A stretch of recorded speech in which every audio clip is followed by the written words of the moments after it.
So are you guys ready? All right. All right. We'll go ahead and get going today. Welcome everyone to our over half-packed crowd. This is great. I hope you all know that we have a rule in the Planning Commission that once you're here, even if the door's open, you can't leave. You have to stay and enjoy the camaraderie of the Planning Commission. We are friendly. No, but seriously, thank you very much for coming today. There's a lot of good things that go on and get talked about here before they get up to the city council. And so it's always nice to have the city and the residents come and provide their insight to us. It really helps us with our discussions. Thanks. All of that said, I'll go ahead and start and did call the order. Rio. Chair Woodson. Here. Vice Chair Walton. Here. Commissioner Rana. Commissioner Barron. Here. Commissioner St. John. Here. Commissioner Chang. Yeah. You have quorum. Thank you very much. All right. Next thing we have is a moment of silence and the Pledge of Allegiance. Somebody like to do that for us today? Yes, Richard. All right. All right, would you stand, please?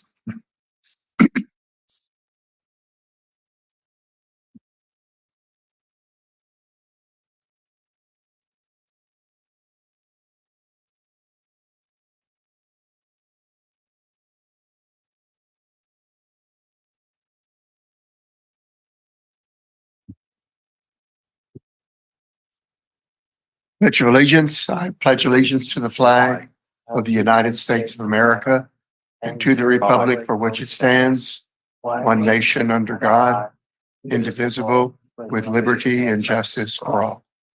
Thank you. Thank you, Richard. Okay. All right. Next up on our agenda today is special announcements and communicating from the floor. So if there's anybody in the public who has an item that they would like to raise to the Planning Commission that is not dealing with something that is on the agenda today, this is the time to do that.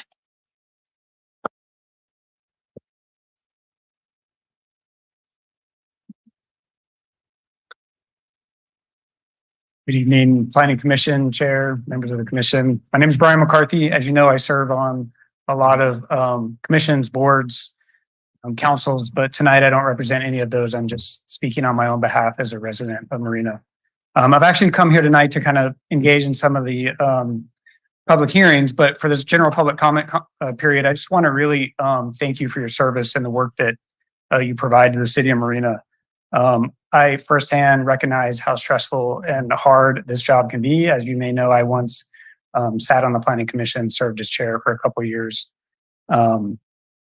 You guys have a really hard job. In a very short amount of time, you're expected to look at a staff report, synthesize that data, ask the right questions, and in a matter of days, be prepared to come here and face the public. And that's not easy. And on top of that, you're asked to kind of translate the values of the city in your decision-making process. Again, something that seems easy, but turns out is a little bit more difficult. So I just want to share a couple of things with you that I wish maybe had been said to me when I sat in your chair. And that is three things. One, don't be afraid to offend people. It's going to happen in your decision-making process. It's unfortunate, but it's a nature of the beast.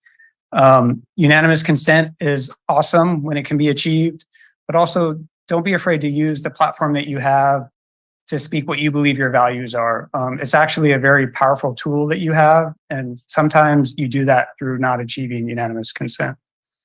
And then finally, don't be afraid to use your staff to ask questions. Do your research the best you can in a very short amount of time you have. Your staff should be there for you to be able to answer questions that you have. They're a great tool. Lean on them heavily if you can, and try to be prepared to make the best decisions that you can. So again, I just wanted to welcome the new Commissioner Chang, and thank you for your service. And it's great to see all of you tonight. Thank you. Thank you, Brian.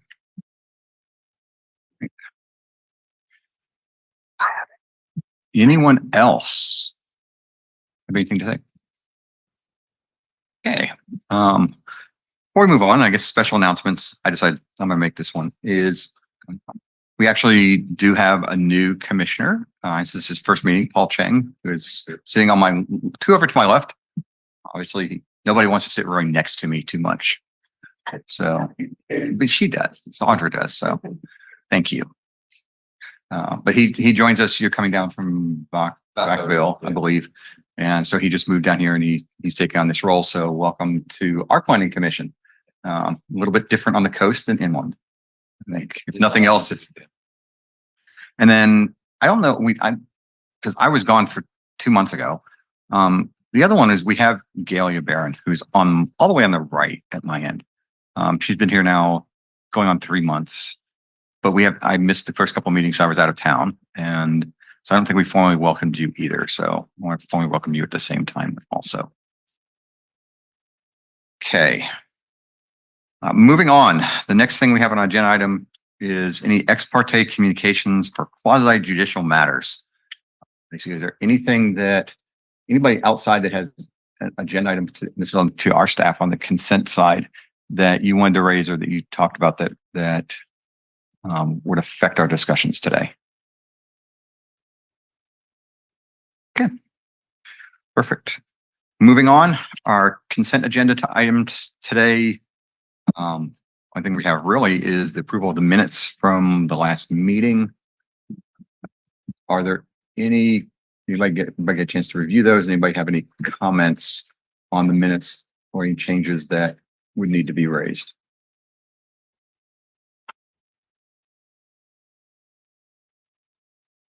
I make a motion that we approve the minutes of May 9th as written. I'll second it.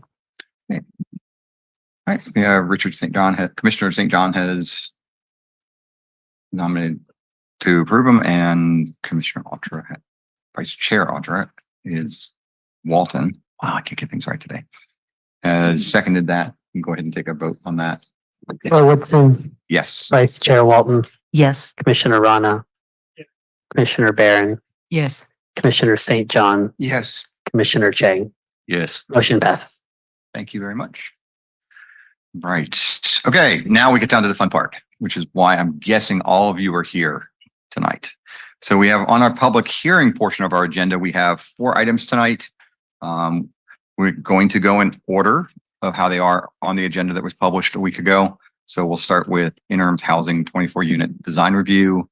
Then we're going to talk about the Verizon wireless use permit for the additions they want to put over at the Dunes Shopping Center. Then we're going to talk about the Dunes Master Sign Program amendment, and that's actually the amendment of the overall program, not the actual example that was raised in it, which is Ross. And then finally, we're going to go over the DeForest permit extension. All right, so starting out, I think we have Allison, you're going to present on interim housing. Yes. I believe before we do, I need to recuse myself. Or Oh, from this item, that is correct. that's correct. You live I'm within gonna- 500 feet. So if Thank you want to just step down from the dais and we'll call you back in when we've moved on. I appreciate it. Thank you. Thank you for.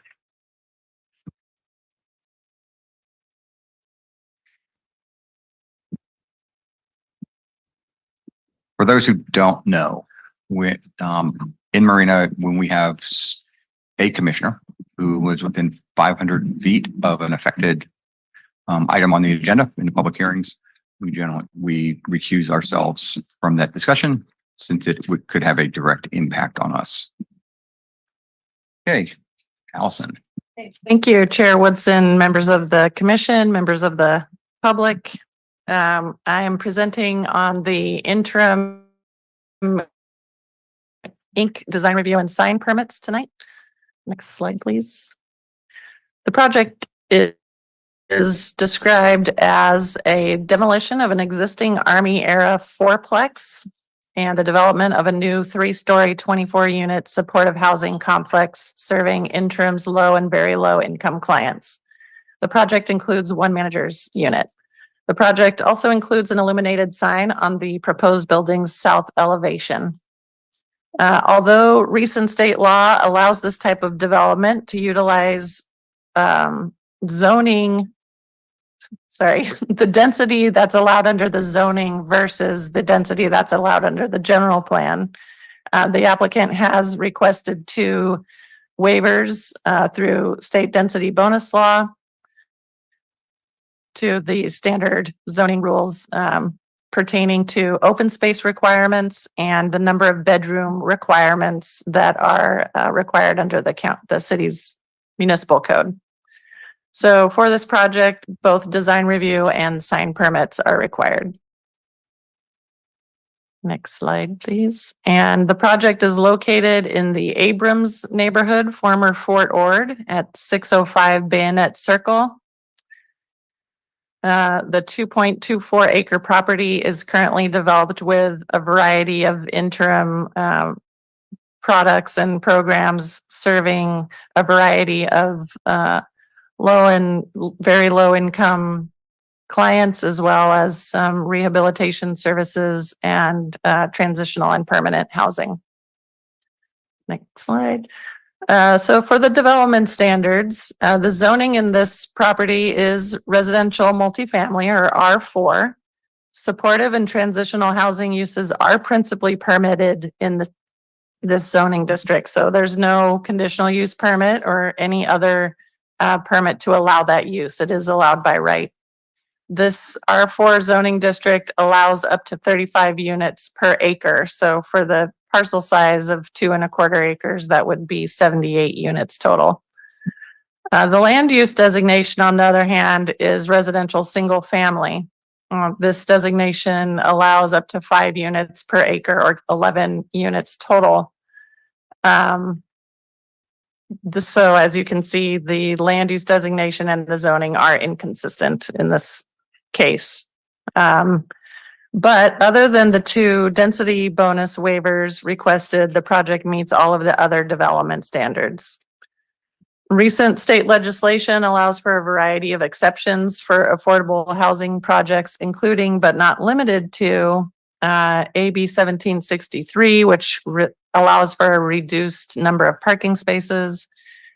Government Code 65915 is the state density bonus law, which now allows the use of the zoning maximum number of units rather than the general plan land use designation. So this is a major, very recent change in state law. And also AB 1449, which allows a CEQA exemption for this type of affordable and supportive housing. So as I mentioned, the project is consistent with the city's design review guidelines for things such as building elevations, materials, and colors, also landscaping, lighting plan, and signs. And your staff report goes into great detail on all of those items.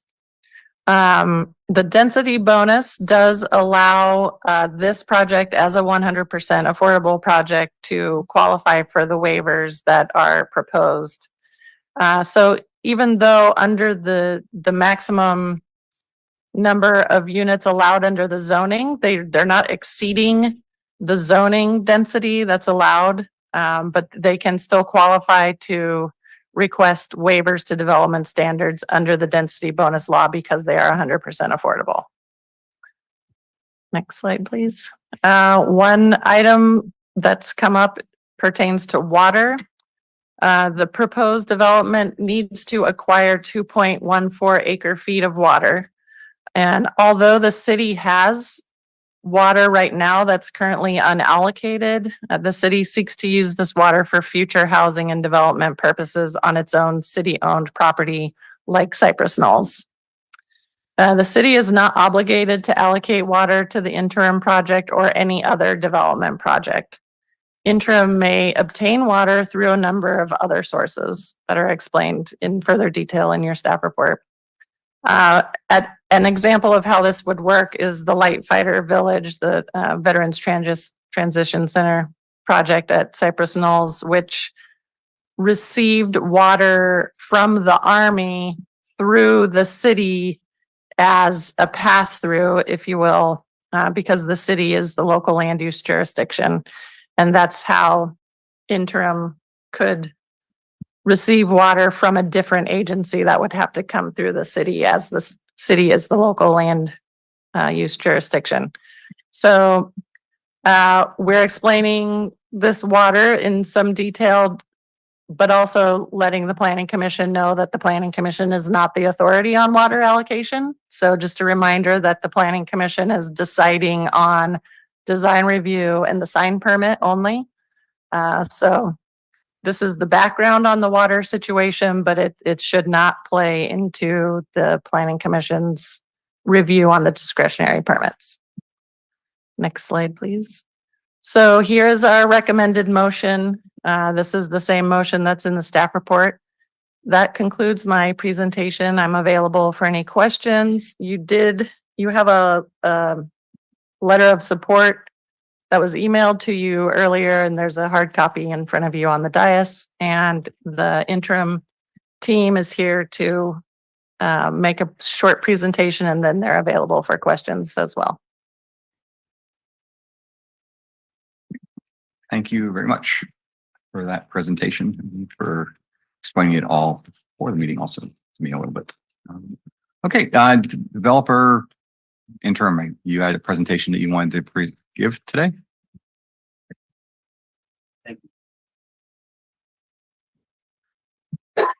Oh, there we go. Good evening, Chair Woodson and Commissioners. Thank you for your time today. My name is Rion Kitan, Executive Director for Interim Incorporated.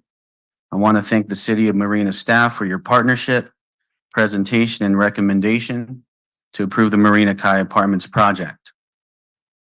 For almost 50 years, Interim has provided affordable and supportive housing and services in Monterey County for persons with disabilities, most of whom were homeless or at risk of homelessness.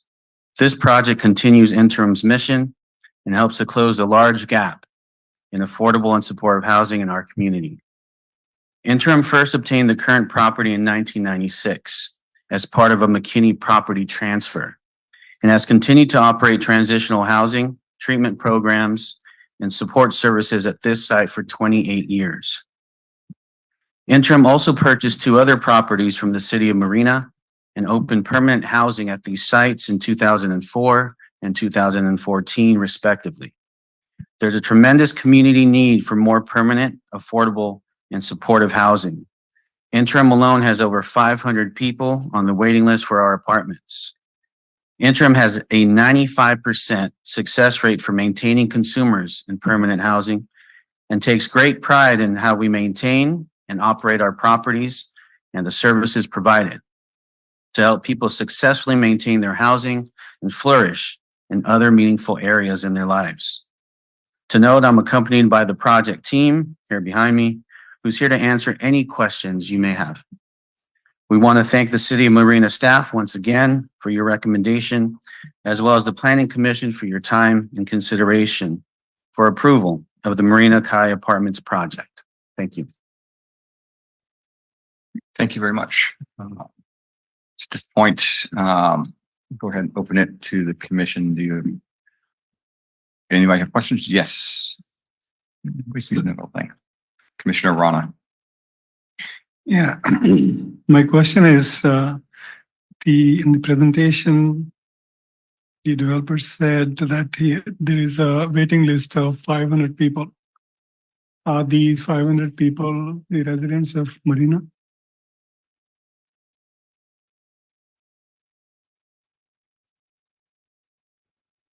Hi, my name is Alex Amesqua, and I'm the Housing Development Director for Interim Inc. So the 2022 point in time contact from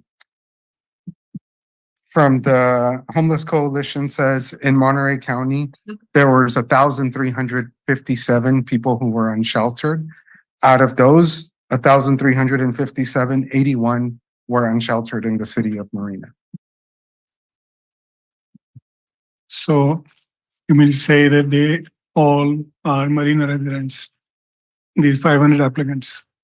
So we have to follow the stipulations from the grant that's helping us build this project, and we cannot restrict the housing to residents of the city of Marina.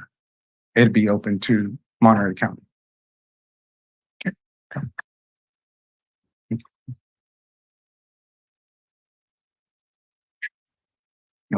Just so everybody reminds, in front of you, right at your waist, someplace here, is the little light right here.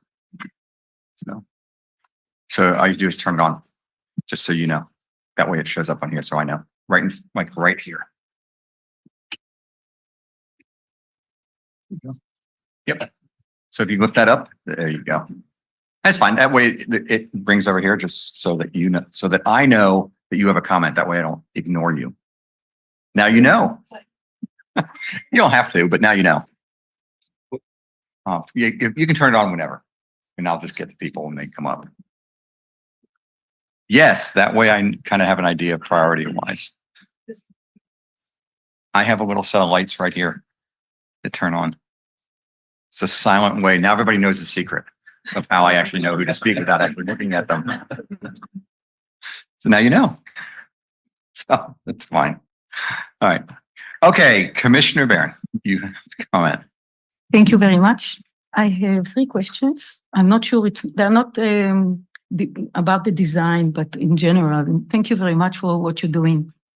I understand that there are 4 units there right now that are going to be demolished for apartments. I don't know how many bedrooms are in each, but I'm curious to know how many people live there right now. And do you have a place to send them while you are building the new project? That's my first question.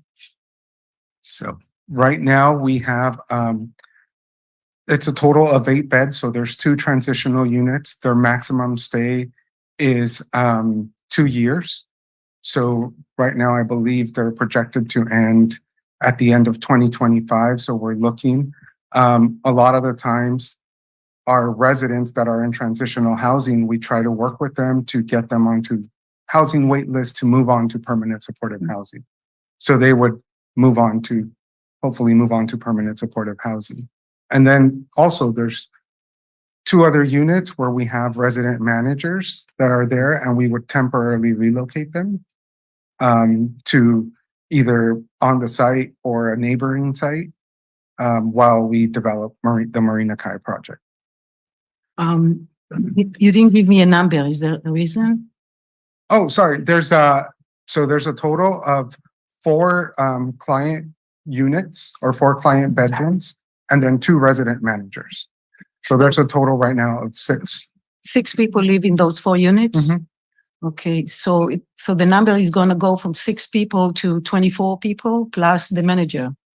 24 with the manager. 24 with the manager. Okay, Yeah. so about 18 more people are going to reside in this building, the new building. Correct. Okay. All right. My second question is, so this area is inside regular residential community. Do the neighbors know about this? Were they informed about the project that is coming? I can speak to that. Yes, this project was noticed to the neighborhood. There was a legal ad published in the newspaper, just like all of our discretionary permits required to do. And there is no issue with the neighbors that are going to have any issue with We have not received any comment or inquiry from any neighbors. All right. Yes. Thank you. If I may add, so the project property, we are actually the neighbors, because to the right of us, if you look at the design, we have a residential program there, and then we also have a number of 3 to 4 other buildings that's transitional supportive housing. And then across the street within the bayonet circle, if you will, we have 28 permanent beds as well through another program, housing program. So there will not be a big change to the neighborhood by the addition of this building, I assume. Doesn't look like it, right? The siting of the building is interior to their 2.25 acre property. Yeah. Just a note for the record, our city noticing is actually 300 feet around their perimeter of the entire property. So all property owners within 300 feet of their exterior perimeter received a public hearing notice in the mail. And it looks very nice, maintained, the whole area. I did go to look at it, and it looks very nice. My last question, and you might have answered it, how long do people stay there on average?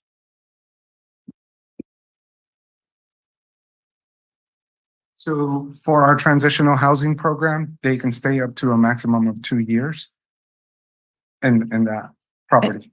So those 24 studios are going to be resided by people for 2 years, approximately. Each studio will have somebody living there for 2 years. So in the redevelopment of the project, they become permanent supportive housing. So they Oh. they could live there indefinitely. So they will live there permanently? Yeah. Okay. Thank you. That is all. Thank you very much. All right, let's see, Commissioner St. John. Yes, thank you. Just have one question. The timing, with the premise that the Planning Commission will do its job with a favorable approval, and then it would go to, I guess, the city council. No, There is a housing agreement Housing. requirement that goes to the city council, but the permit itself does not go to the city council unless on appeal. Okay, so then the buck kind of stops here. So with the premise that we will have a favorable result this evening, what would be the timeline, like application for building permits and the demolition permit and et cetera, all the way through, say, groundbreaking, and building and move in? Sorry. So right now, we anticipate that the funding source we applied through the state will announce awards in August of 2024. And we would like to start construction by February 2025. No, sorry, September 2025, and then complete it by September 2026. And then start moving. Thank you, thank you.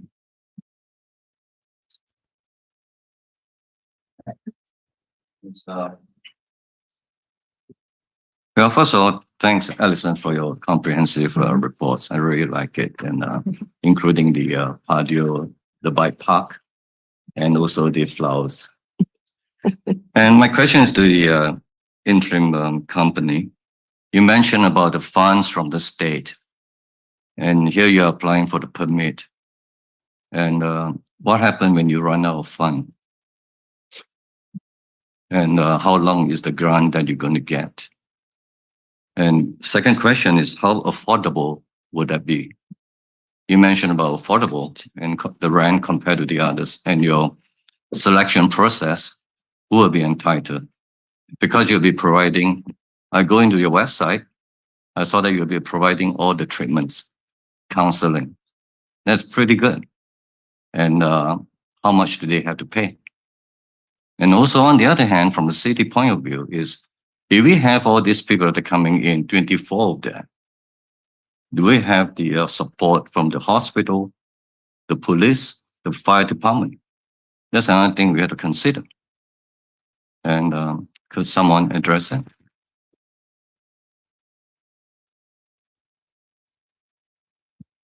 So as far as funding, the project to the state, the feasibility, we have to provide a 15-year feasibility to show that the project is feasible for at least 15 years.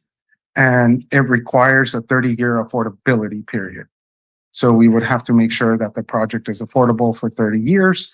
And as far as what they would pay, typically it's 30% of the tenant's income or the applicant's income that they would pay for the rent. So how do you look at their income? I mean, do you know how much you're making? Do you do a check of an audit on their income or pay staff? So typically there's annual at move-in, you certify their income. So they have to, if they're on Social Security, they give you proof or whatever their income, if their employment, whatever their employment is, They give you that and then you certify. And then every year after that, you would certify their income. They have to provide you with the information. So that include the treatment, correct? No, just for just for their housing. For the treatment, there's a separate support services and most of them would be on Medi-Cal. And they would get paid. It would get paid through that. Do you have your own staff or you're working with the hospital? We have our own counseling staff, but there's also we work with Monterey County Behavioral Health. And then the hospital. If I may, Commissioner Chang. So our support services, we have a very robust contract with the County of Monterey through their Monterey County Behavioral Health System. And so most, if not all of the consumers, if you will have Medi-Cal or some form of insurance where we provide services through that kind of revenue stream or benefit, should I say. And as far as like fire and police and hospital, we have a resident manager who'll be there. We also have an on-call system. And, you know, this is a service we've been providing for almost 5 decades now. And so we have our partners across different entities across the community to ensure that, you know, when the needs come, we have the proper channels to ensure the health of our tenants. All right, from the city point of view, because the increase of 25 people who need help. So I don't know, do we have the police departments and the fire department and the, you know, hospital? So I did contact the police chief actually about any service calls that would be problematic. They do not receive service calls from neighbors. They do receive from time to time service calls from within the organization, but they do not receive service calls from neighbors. The police chief did not have any concern with this project. It's nothing out of the ordinary for service provider. So in other words, we don't need to increase our budget to cater for the needs. No. And I do just want to remind the planning commission that you are here for design review and sign permit. So keeping it somewhat focused to those items and not too down into the nitty gritty of how they run their business. But I will point out that there is a condition of approval that does have a lifespan of 24 months or 2 years from the action that the planning commission takes. And there is an option for an extension if it's needed. But once they apply for their building permit and a building permit is issued, these discretionary permits are vested. So if they get their building permit issued and they're making progress within this 24-month lifespan of these permits, they are vested. So they're good to go for in terms of the design review and sign permits. Okay. Thank you. Thank you very much, Commissioner. So I have a couple questions. Yeah, make you sit down, make you stand up. Probably a combined one. Actually, that was one of my questions was on the duration. It touches on the funding and the grant side, which is, but then the duration of the permit. So we've had a number of permittees and requesters over the last couple years, 3 years, come before the commission and the council for new developments. And just because of the way the economy is and the way that the interest rates have continued to rise, it has turned into a funding issue where we've been granting a number of extensions on our development. And I think that is, it's not a concern of mine, but it is a question of, okay, as we go through this process, the grant money is going to cover a part of it, but then I'm assuming there is a set and a part of the development cost that will come from internally from you through an external loan that you'll have with whoever your providers are. And just trying to understand where you see the probability of being actually able to, assuming the grant comes in, obviously that's a large component of your development, but where do you see the probability of actually being able to get this built from a design perspective by that period of time, by the end of the window of September 26th. My name is Barbara Mitchell, and I'm the former executive director of Interim, and I'm working with them as a consultant on this project because while I was executive director for approximately 40 years, I helped them build 20 housing projects and other projects, including the redevelopment of this whole area at Fort Ord, first from the McKinney property and then other properties we actually purchased from the city of Marina. I want to tell you, we have completed every single project that we started with. And the only substantial delay was during the pandemic, building one building in Salinas that we finished actually during the pandemic. And we had problems with PG&E actually. And that was the biggest delay, and that delayed the project completion by a year. But we have actually completed every single project that we started. And except for that delay of the PG&E during the pandemic, they've been done on time. The funding for this project is already conditionally approved by the state, and which is why we need the final approval of this. And not only does it provide the funding, a substantial amount of the capital funding for it, but it also provides a capitalized operating subsidy to subsidize the tenant rents. So I don't, Alex didn't tell you, but the average rent we get from a tenant is $330 a month. We are serving people who are very low income. So we can't operate housing on $330 a month, including paying utilities and insurance and maintenance. So this forms a capitalized operating subsidy. So this is actually federal money. And there's also there's also local money that has been conditionally promised by the health authority here, which is called Central Coast Alliance for Health, because they are so interested in having us serve low-income disabled individuals who are homeless or at risk of homelessness, that they are willing to put money in to make this happen as well. So this is a service not just for the people who are living in it, but it's a service for the community, because otherwise, if you don't have housing like this, you are going to have people homeless and living on the streets. So I am very confident that if this goes through the city of Marina and is approved, the state is waiting for us to send in some details, but they actually have a timeline that they want us to start construction within a year, and it's federal funding. So you have to. Thank you. Thanks. Next question, I think goes back to Allison, and it went into my head and it just went right out of my head. She said right at the end, and I just forgot what I was going to say. That never happens to me. On the signs, or maybe I should turn to Nick, Mr. Sign person himself. So what part of it on this is the actual review and approval of the sign, and I went through the whole thing. It's sitting out there. I know where this facility I've been out. I've seen it, known about it for years. Just trying to, I'm assuming right now we're not exceeding what we are recommending for our new sign requirements within the city, correct?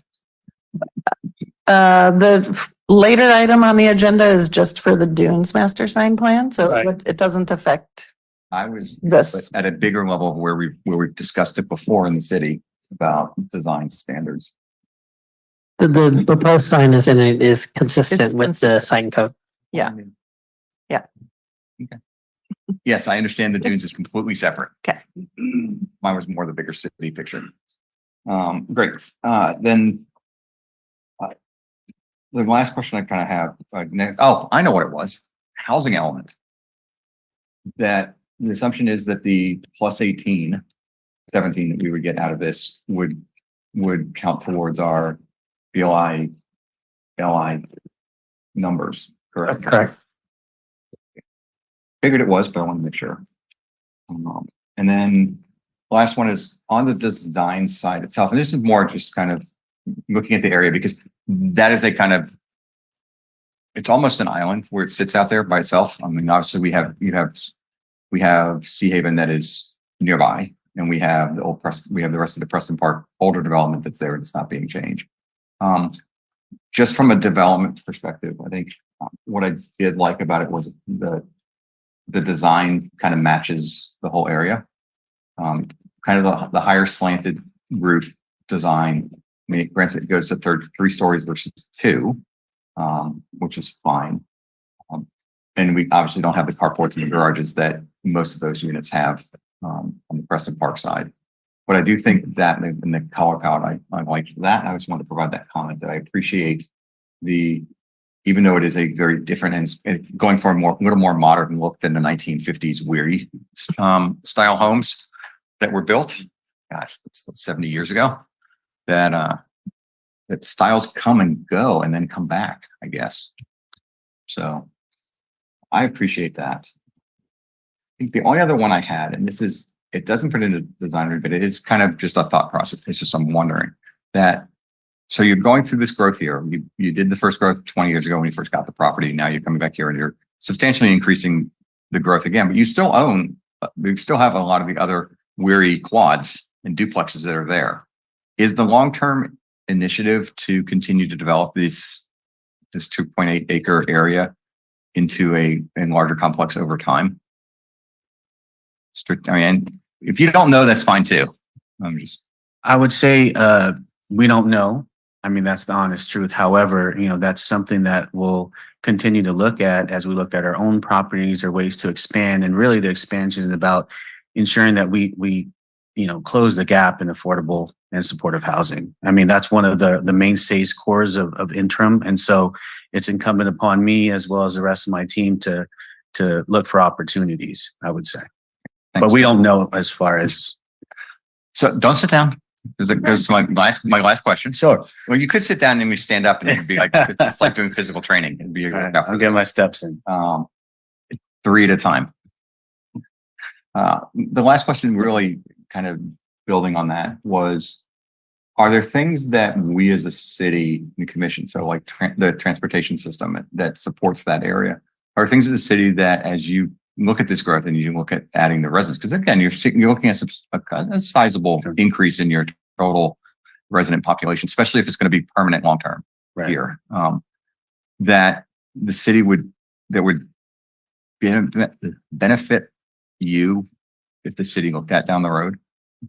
Are the things that we're missing out on right now? Thank you for that question. The first thing that comes to mind, I've been in my new position for 17, 18 months now. And one of the first things that I did was tour the different properties that we have and operate. And in that particular area, I remember there was some discussion about public transportation. And so I know that it persists in terms of some of those challenges. We do offer, services. We have a fleet, that's part of our services, and we take people that we serve to different appointments and such. But as far as public transportation is concerned, I know that's been a challenge for that community. So that's the first thing that comes to mind. I'd be happy to open it up to anyone else. Okay. Thank you. You may be aware that insurance carriers have declared that a large part of the former Fort Ord is, quote, a brush zone. And we have a property on Lexington Court that has no brush on it. And the fire insurance premiums were raised from $5,000 to $25,000 in 1 year because, quote, Fort Ord is a brush zone. And I was hoping with, I saw they were working on IMGEN and maybe that will help, but doing something to get this designation changed because we're having problems with that. And now we're also having problems with the Bayonet area and we keep showing them on a satellite map. Well, look, they're building hundreds of houses next door to us in the dunes. So they're obviously cleaning out brush, but we have had continuing problems with insurance carriers saying that it's an unsafe fire zone. By the way, all of Interim's buildings are fire sprinkled. We fire sprinkled them without being required to do that. We just do that because we think it's safer to do that. And so we voluntarily went in and fire sprinkled all those buildings that we acquired at Fort Ord, the former Fort Ord. So those would be things that would be helpful. And then obviously the ongoing issues of water and utilities. I would say I could offer up water, but I have no capability to provide that. So, Yeah. So she asked. So I think that the only other thing I had, I was thinking about was, again, it's on the exemption request on the bedrooms. And we just kind of understanding the planning commission's with a staff perspective on the review and approval of that. Yes, so under density bonus law for affordable housing projects, an applicant can ask for waivers to a variety of our development standards because of their programming and specific requirements of their clients, as described in the staff report. They're requested the waiver of the private outdoor open space because they do not want to have balconies. And then the number of bedrooms, our code right now requires that if you have a certain number of units, we're supposed to have a blend of 1 and 2 and 3 bedroom apartments. But this is a supportive housing project, so the programming is not conducive to having a bunch of people living in one unit. So that's why they're requesting the studio apartment design. Then the last one with that is, I'm assuming then that also because it went to 3 stories, that would be why the addition of the elevator. Yes, they serve a variety of disabled clients, so they need Yeah, I an didn't have a elevator. problem with it. I just wanted to make sure that I understood it right. Mhm. Okay. Those are my questions. Open it up to the public at this point.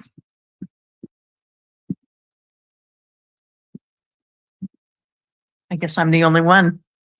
Good evening, Mr. Chair Woodson and Commissioners. My name is Deborah Linden. I'm currently a board member with Interim, and I was a board member for a similar organization in San Luis Obispo County for almost 20 years. I'm also a retired police chief and now resident of Marina and a neighbor of the proposed project. I live in Sea Haven.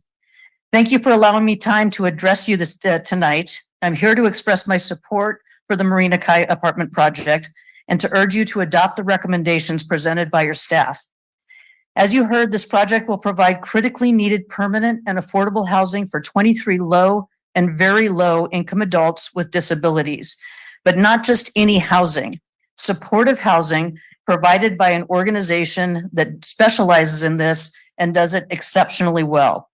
These residents will be provided with the individualized services and support they need to live stable, meaningful lives in safe, clean housing. This is what cities should be providing for the most vulnerable members of our communities when they have an opportunity to do so, as you have tonight. I appreciate the thoroughness of the staff report presented to you tonight, and I urge the commission to accept the staff recommendation and support this project. Thank you for your consideration. Thanks very much, Deborah.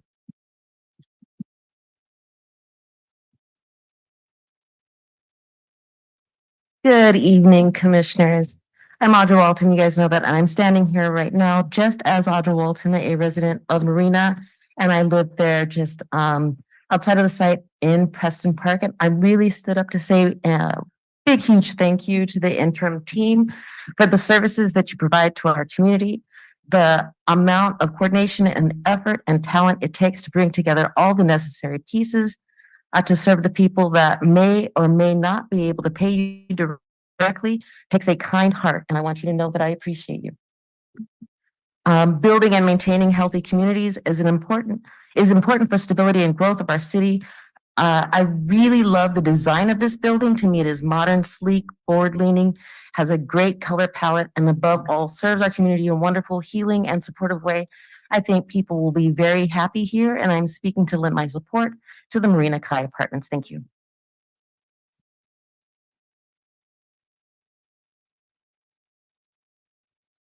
Good evening, everybody. My name is Dana Cleary, and I live not too far from this development. I probably can walk to it in 20 minutes or where it's going to be.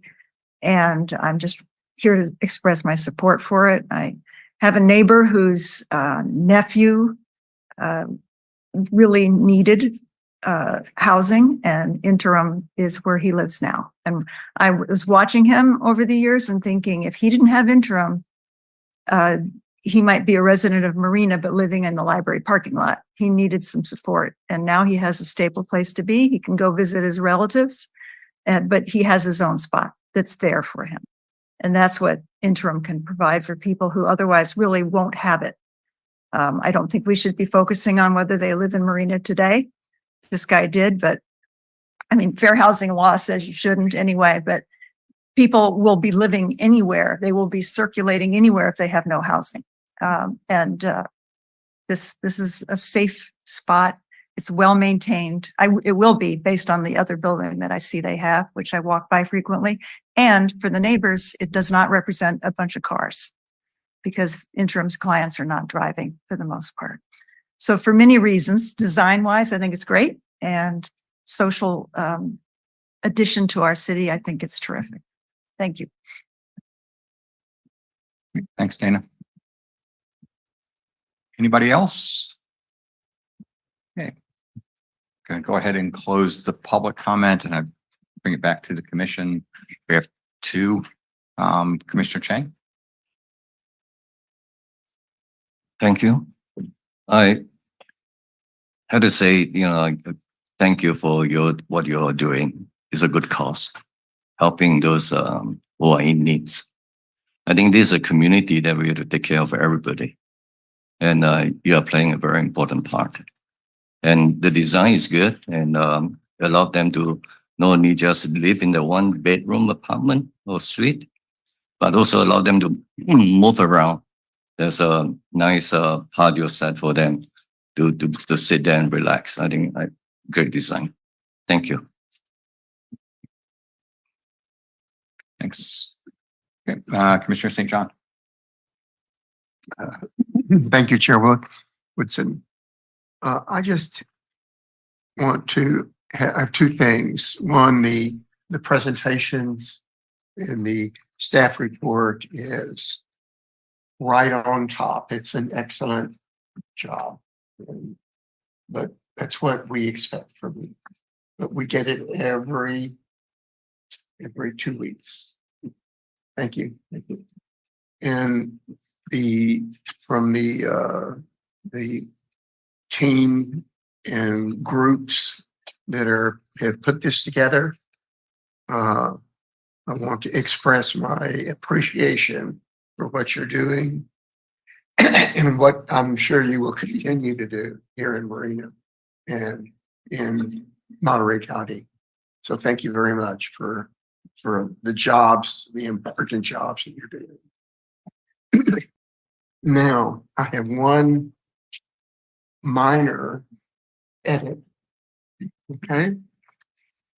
Because that's kind of resulted in under project characteristics, you have a table with half a dozen or a dozen items. Under the private outdoor spaces, you address the ground floor and the second and third floors, or the second and above. And note that none of the private outdoor space requirements are met. None of them. And that's part of the variance that we're addressing tonight. Now, on the page, the community land use, transit supporting land use policies, page 15 of the report. Down at the bottom, it says the project does request 2 development waivers, one for reduction in private open space on the second and third floors, balconies, given et cetera, and the second was the waiver of the multiple bedroom options. For the first piece of the waiver, I would suggest you add that a reduction in the private open space on the ground floor and the second and third floors, and the ground floor. if I read the Yes, other part correctly. I do see that there's a slight inconsistency in Yeah. this page 15. I just didn't quite follow the table all the way, but duly noted. Okay. Thank you. And that's all I have, and thank you very much. Commissioner Rana. I think Commissioner John's question, in fact, addressed the flowers space. But I would, I have my issues with this, that why not have the private space? What was the question? The open, That private why- open space. Why dispense with the private space? Because I believe it's a safety issue. Yes, their For the request residents. is to not have the second and third floor balconies because it's a safety issue for their clients specifically. And then they requested to also not provide the private outdoor space on the ground floor just to have equity amongst all of the units.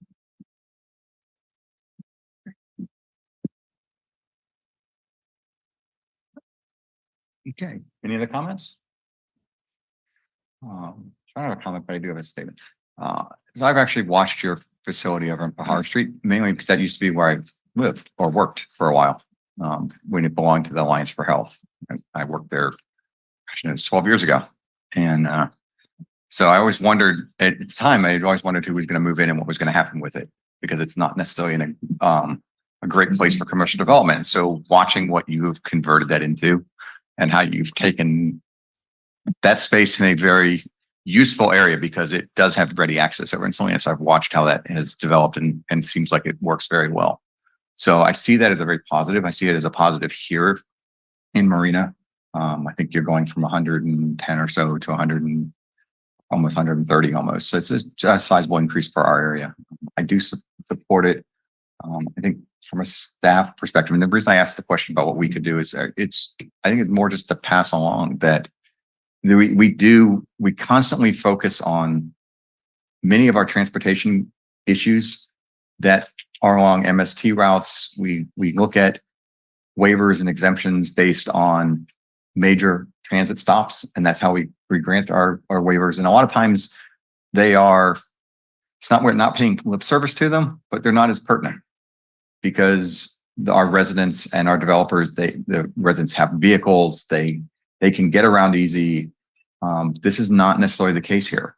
And I think that is something that we really should look at with MST down the road, is that as we develop these areas and we look at this, not just this development, but any development in the city, that we don't always allow MST to drive the conversation about the main bus routes along Reservation and Del Monte, and that we really look at our secondary routes and our secondary access, which is really where most of our residents need to have the access. They don't need to walk a mile and a half to get to a bus stop.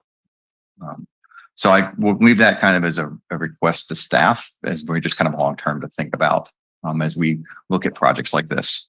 I don't have any other statements. I think this is a great idea. You're already doing good stuff and good work, so it doesn't make sense to restrict you from expanding that and improving the capabilities. At this point, no other comments. Go ahead, and would somebody like to make a motion? Okay, sure. I propose Planning Commission to adopt a motion for adopting design review and sign permits number SAD/SP 24001 for the demolition of an existing fourplex and development of a new three-story, 24-unit supportive housing development with an illuminated wall sign. The project requests density bonus waivers pursuant to Government Code sections 65915-68918 The project is subject to findings, conditions of approval and CEQA exemptions for public resources. Code 21080.40 AB 1449, Public Resources Code 21080B, and CEQA Guidelines 15302. Thank you. Is there somebody with I would like to second the motion. second from Commissioner St. John? Go ahead. Can we go ahead and do a vote, please? I think the seconder of the motion wants to also add the amendments to Exhibit A that you mentioned, Commissioner St. John. That's correct. A very minor Thank you, Guido. amendment on the Is that first exemption. fine with you, Commissioner Rana, to do the amendment? Yes. Would you like to Sounds good. restate that, or do we, That's fine. we just go with it? We understand, we understand. Chair Woodson, Yes. Commissioner Rana, Commissioner Barron, Yes. Commissioner St. John, Yes. Commissioner Chang. Yes. Motion passes. Okay, congratulations.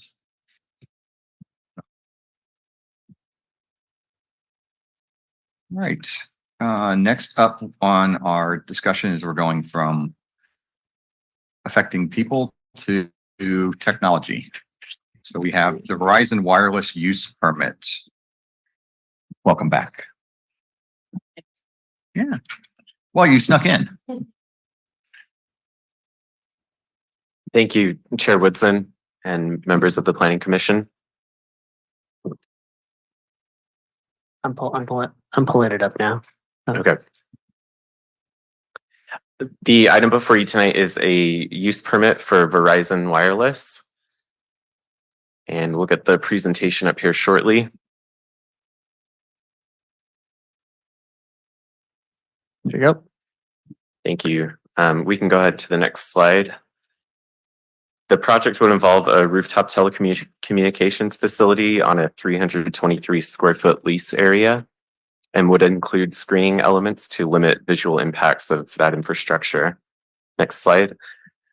The project would be located at 120 General Stillwell Drive, Suite 200 on the rooftop of the existing Anytime Fitness facility. Project is located in the University Village's specific plan area and has a land use designation of mixed use. The reason this is before you tonight is that a use permit is required for telecommunications facilities in this zoning designation.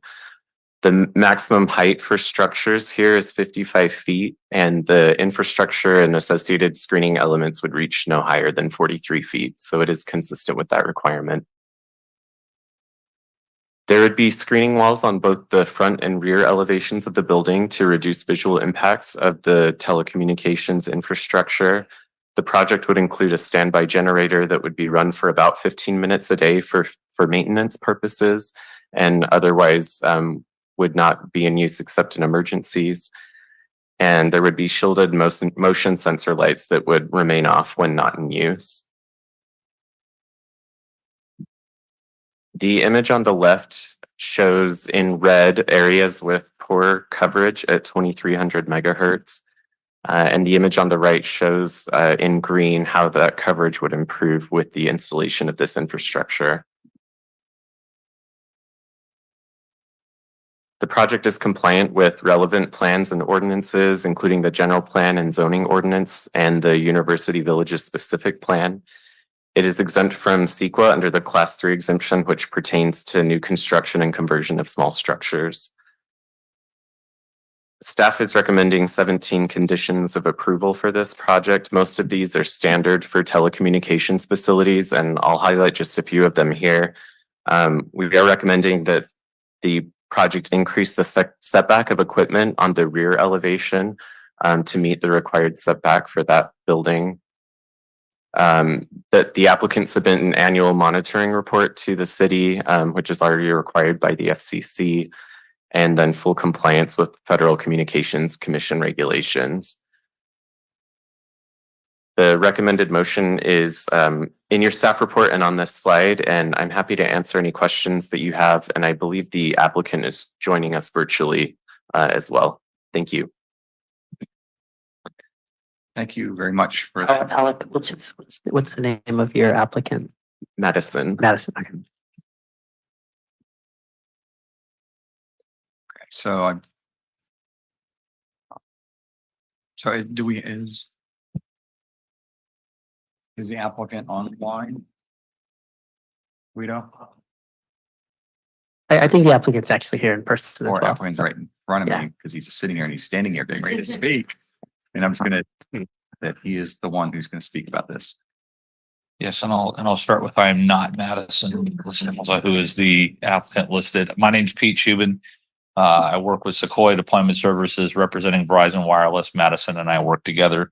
I'm here tonight with Dwayne Bonham, radio engineer from Verizon Wireless, and David Witkowski, who works in the field of EME and property values related to wireless facilities. We're here tonight to answer your questions. We've reviewed the conditions of approval with some clarification that we got from staff, can accept them as presented.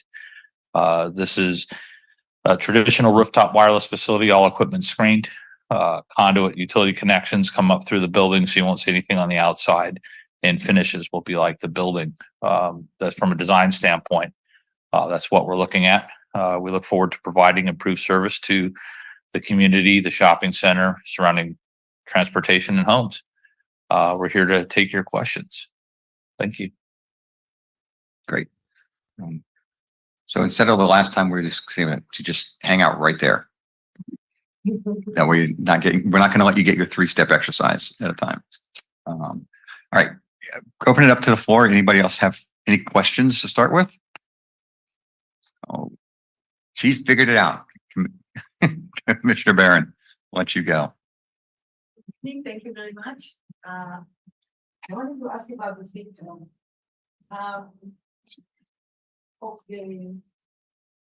It shows the radio frequencies where there is a part where workers need to wear protective gear, and how it's placed and becomes less dangerous.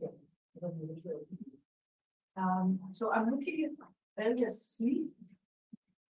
Yes. I'm just wondering about area C. So area A and B is more parking stalls, people coming in and go out, and the exposure is not very long, and it's not going to harm anybody. What's going on with area C? There are going to be apartment buildings or under buildings are being built right now. How will it affect the people who live there? What's the street? Thank you, Commissioner Barton, for the question. I want to confirm that you are, and I'm David Witkowski, by the way, I'm the CEO of Oku Solutions, RF engineering company based out of Aptos, so just up the road from you. And I want to make sure that I'm looking at the same diagram, because there are several diagrams in the report that relate to RF safety. Page 9. Page 9 of 16. It says at the bottom, page 9 of 16 or page 10 of 16? 7, 16 and 9, 16. Okay, and you have questions about both 9 and 10?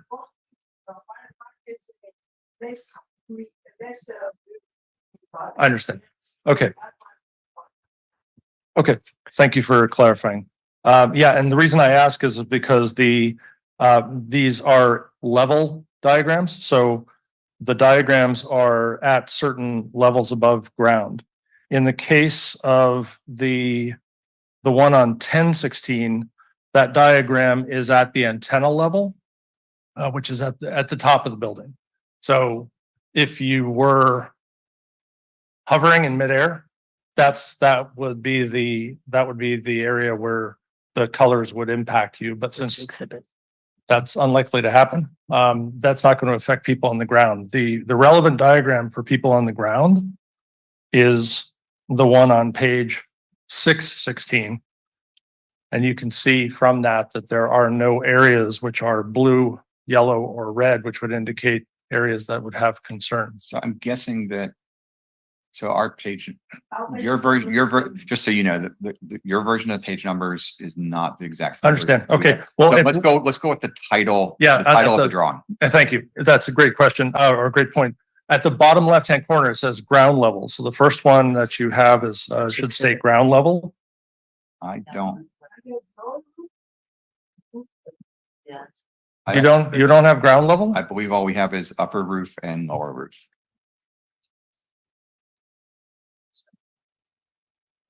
I'm sorry. So they don't have the full EME? Okay, I apologize for that. I didn't realize that you were not given the full No, I full think that EME that's- diagram. I mean, and I'm going to interrupt her for a second. I think that's probably the question that most of us, overriding question that a lot of us have Okay, is that, and I think we all kind of understand the concept that it's we're looking at a two-dimensional piece of Sort of paper in slices. 3 dimensions. yeah, exactly. And that based on the cone and angle, and especially for the ones who've dealt with the AT&T tower that we went through a few months ago, Mhm. we have the same issue where there's a lack of coverage in certain areas. But Mhm. I think that Oh, thank you. Nick, do we have, or Alan, do we have a? So, if you, sorry, what page of the exhibit D are you wanting them to see? In the EME from DTEC that was dated, But just what page, sir? April 4th on page 6 of 16. 6 of 16. And Is they're at this, the, and if you zoom into we have that, page 7 of that's 16. 7 of 16. You should have We a have 6 5 of of 16. 16. Okay, well, you're missing the most important one, which is 6 of 16. So I think, So, do we actually have the original report? yeah, we're pulling it up right now. Okay, So so why don't we go on and ask other questions and we'll come back to that one. Okay, that was that. So we'll table that for now. Any other questions from the commission? Exhibit D. Yes. Mr. Chang. Thank you for coming here. Sharing with us and just to let commissioner, my fellow commissioner know the across that tower is the rooftop apartments. Yes. And so that rooftop, what the residents have, Yes. it's going to be the same level as your Yes. facility there. You know, so I do not know about the radio wave is about the distance, I believe is about 200 feet away. Right. So is that going to affect the residents or? So the distance, so at the antenna level, and I have not seen the plans. I did speak with Allison Hunter on the phone. Mhm. I asked if I could look at the plans, but she said that they were sealed or stamped and she couldn't share them with me. So I don't have a sense for the setback, but if you say 200 feet, then I can accept that that's what it is. It's just across the road. Yeah, I understand. Yeah. Yeah, and when I'm doing my analysis, so what I do is, what my company does is we look at the EME report as a third-party reviewer.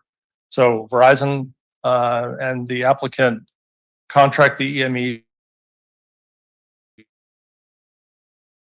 to a company, independent, and then they contract us to review that independent company. So we're the third-party reviewer on the EME.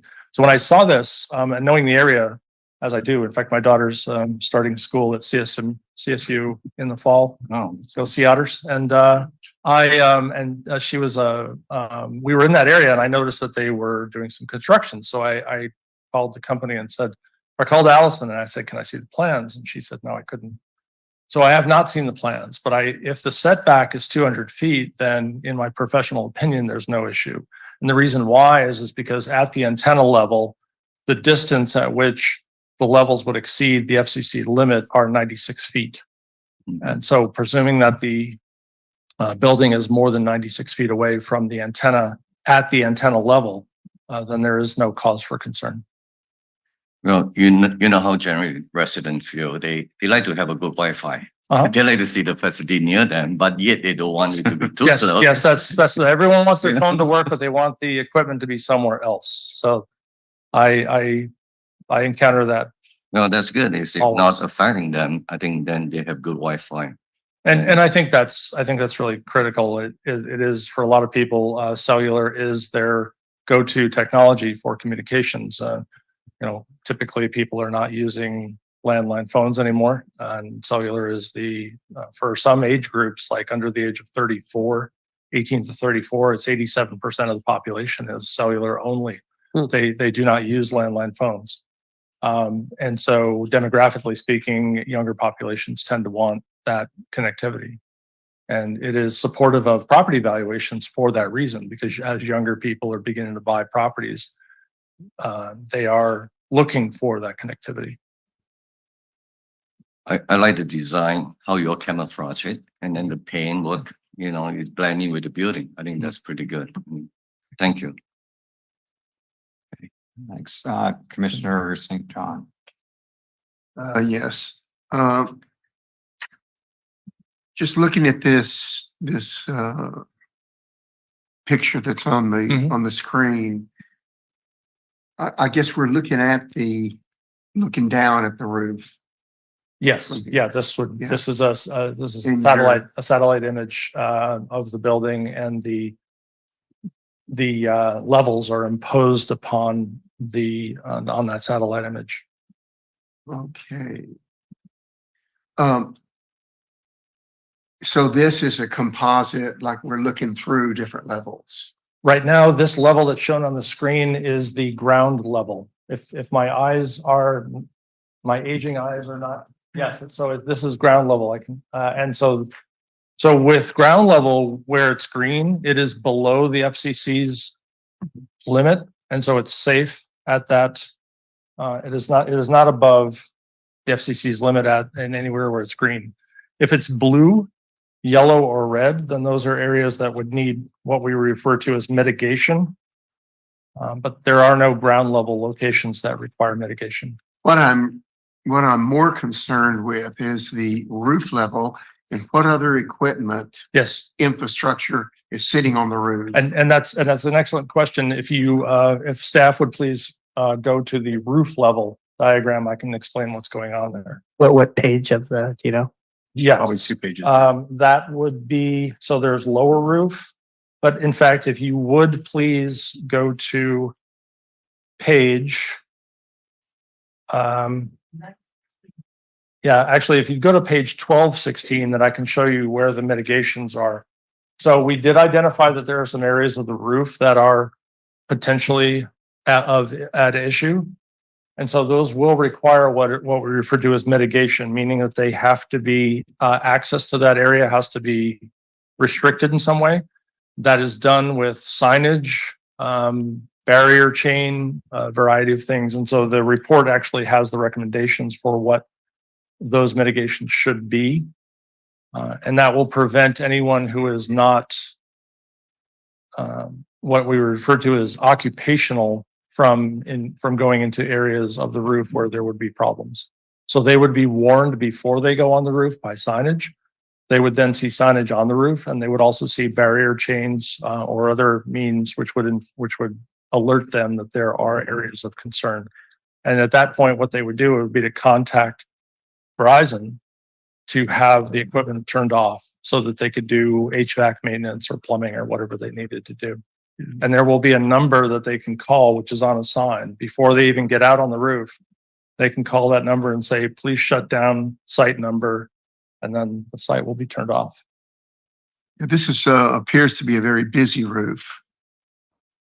And you can see the areas of mitigation are the areas that are colored or highlighted in yellow. And so it's that far eastern side, what was referred to on the diagram as the lower roof. And there are a couple of areas around the perimeter of the upper roof and smaller areas which would be mitigated as well. Okay.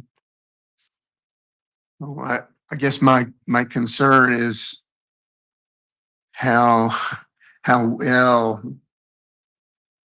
the workforce, which might not be as trained as we would want them to be. Sure. And is fluent in the signage, understanding what they're seeing. Right. But it would be a real shame that What we, mistakes are made. signs are available in multiple languages and there are multilingual signs. So they can be placed in, for example, English, Spanish, Chinese, Vietnamese. There are signs that are available in various languages. And some planning commissions have stipulated a condition of approval saying we want multiple language signs. That would be a decision that you would have to make. Yeah. Well, I think Marina's support workforce is It's largely is Latino, m- right? Sure. many different languages or Yeah, sure. several languages. I understand.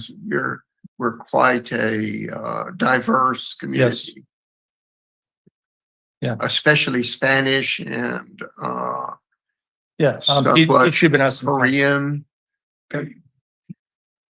Yes, Commissioner. I've been on the roof. We worked with the property owner for how access is granted to the roof. A technician cannot just walk into the building or climb up a ladder or stairs and go to the roof. There's a locked door Okay. into a room. Then from that room, there's a locked roof hatch up onto the roof. So even if I was going out to the building to work on something on the roof, I would have to have the door opened by someone who is familiar with that in the signage. So what we would do for signage is we would put it in this room in particular. That's different in each room, but you walk through the door and on the far wall, there's the ladder. On the wall were the ladder. So if you walk up to the ladder, the signage would be there. So you would see it clearly. You climb the ladder to the hatch. We put the sign on the hatch as well. So as you climb and as you look up, you would see it. And that would have to be opened by the building owner, the maintenance crew that's there on a regular basis and would be aware of that and would be able to let anybody else know the restrictions and make the calls as necessary. Okay. Okay, thank you. Thanks.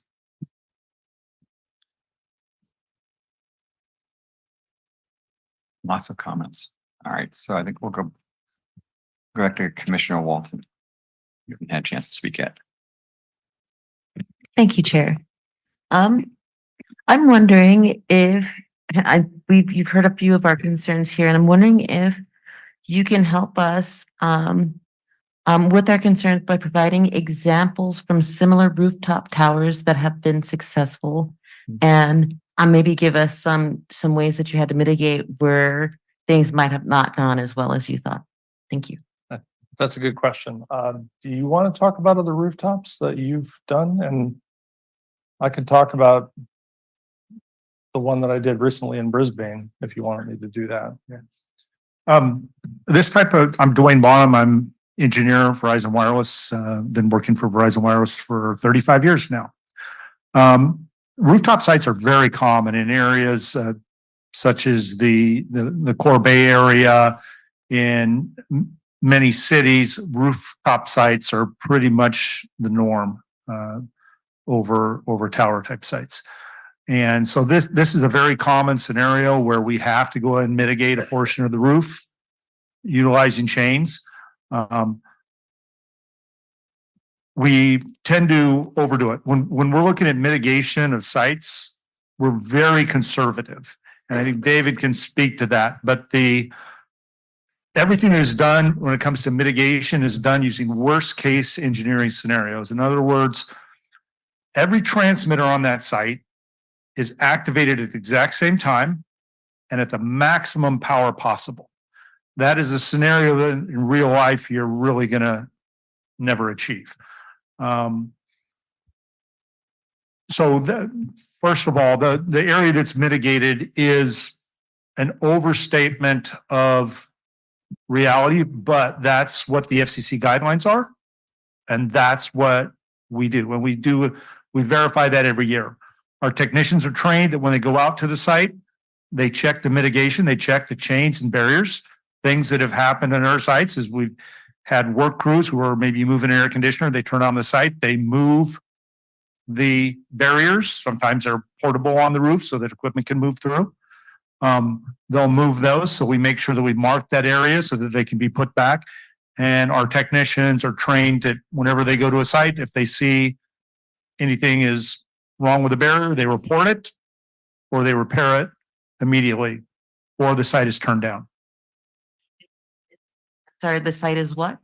Turned down, turned off. Turned off. If we encounter anything that we see as a safety issue, we turn off our sites You turn that off remotely or you have to come out? remotely. Thank you. And it can be turned off. Let's say I'm a technician, I'm going there to do air conditioner maintenance. I'd go there, I'd meet the building management, request to access the roof. They would say, hey, by the way, there's a cell site on top of this roof. If you're working with us in this area, there would be a map there. If you're working in this area, we need to have the cell site turned off. Yes, we're going to be working in that area. Phone numbers are right there, multiple places, site numbers right there. They would call what's called our knock. It's manned 365 days a year, 24 hours a day. And they would call that. They are capable of remotely turning off that site and unlocking it and noting why it's there or why it's being turned down.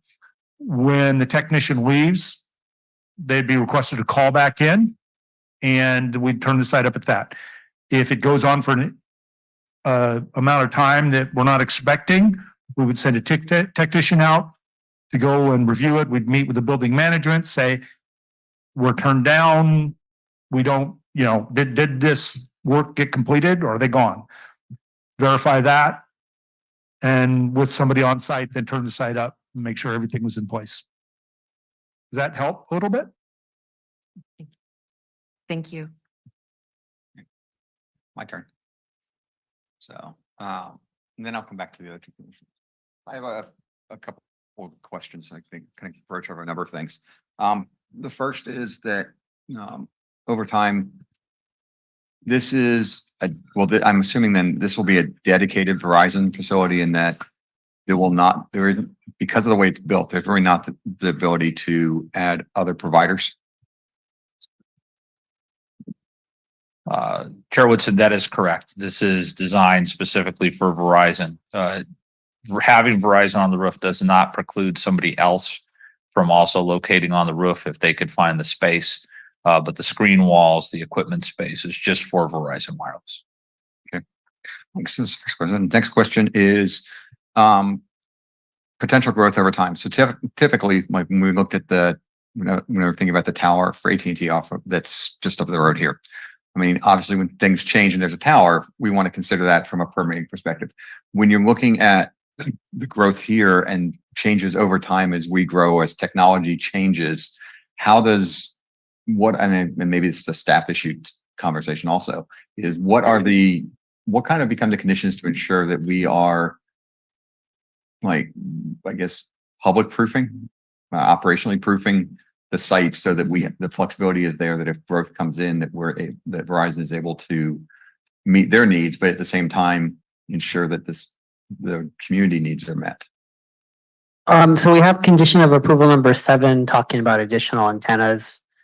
And then in terms of additional capacity, there is the Middle Class Tax Relief Act of 2012. So if they add just some smaller antennas, those would just be done at a staff level. So yeah, so there's additional capacity, but they would just have to come before us. I do also want to point out that there is the 1996 Telecommunications Act that we have to follow in terms of radio frequency and emissions. We're really not allowed to deny the permit based on, admission standards and whatnot. We actually wrote that into the staff report. I would send the commission to page 3 of the staff report that said an RF report dated April 4th, 2024 was prepared by a registered professional engineer, and it is in accordance with the FCC standards. So.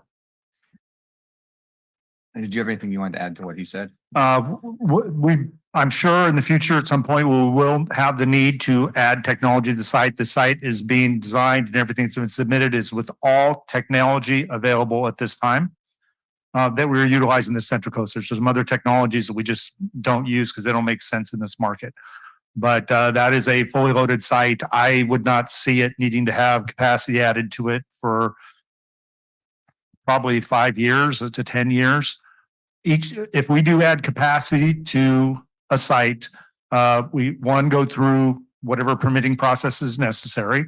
And number 2, since we're talking about RF emissions, before we can do that, we have to ensure that the site meets all federal standards for RF emissions. And we do that anytime we do a power adjustment on a site or we add technology to a site.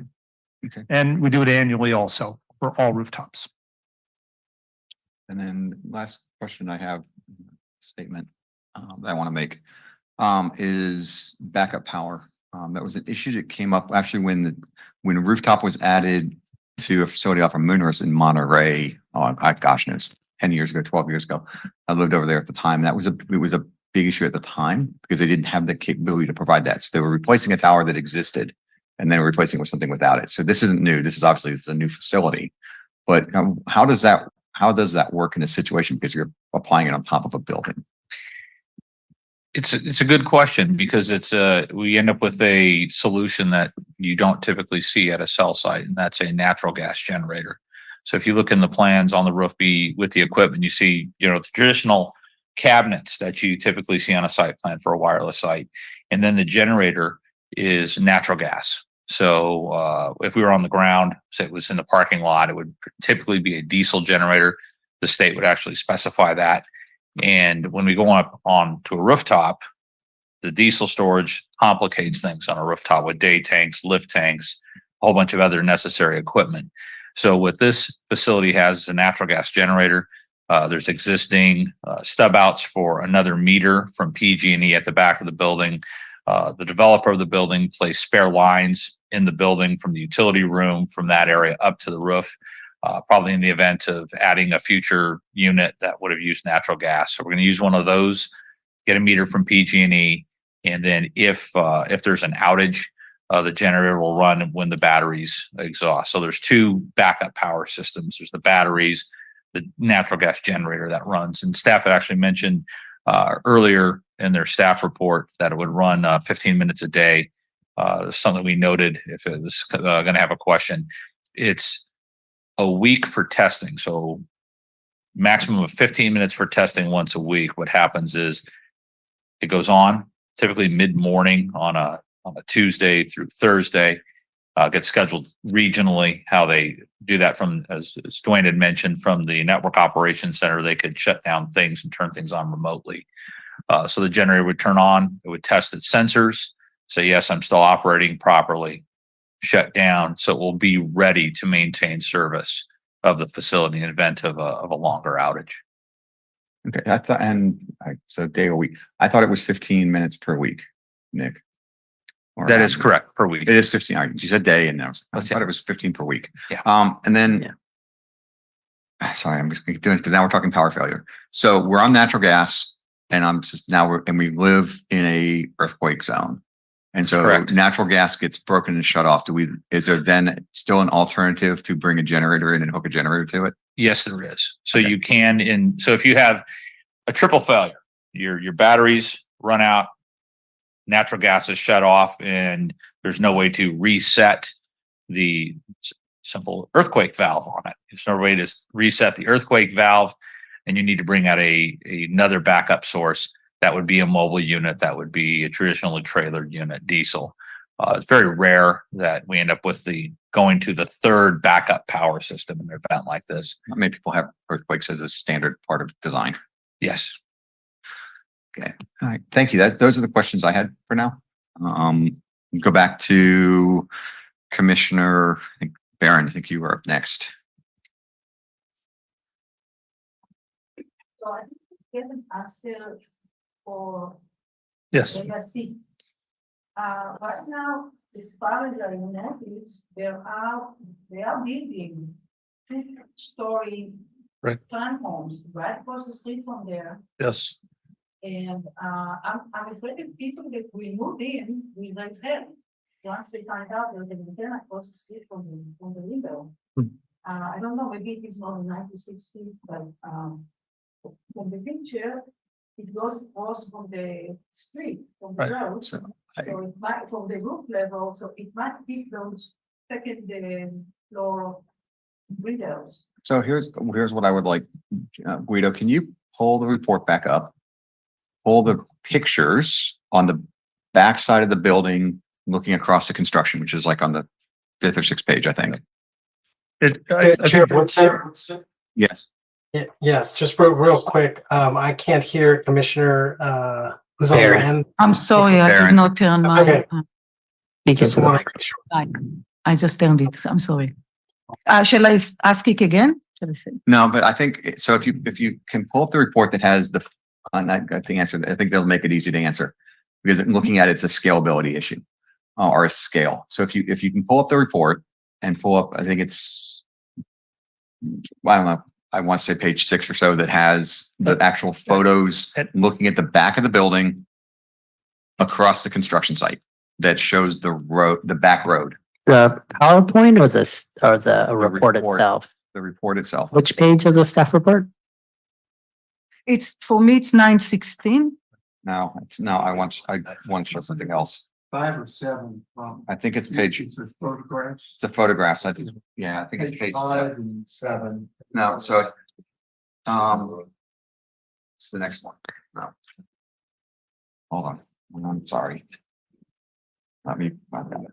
Okay, so it's gonna be page 7 of the staff report, Page 7 of the staff report. and it doesn't really matter. Either photo is gonna show the same thing. Okay, So one second. and it's just to help you out. Yeah, With I this. appreciate it. Not a Um, problem. One second. Good questions. Because, yeah, we live down here. So May I have another comment? So I think if you look at this photo, if you could just make it enlarge that. So Is this the photo you're? yes, either, and it doesn't matter, either one of those, just enlarge it a little, enlarge that so everybody can see it a little bit better. Okay, so if we look at this and we look at zone C and we look at the ground level map, the way you had it set up, okay.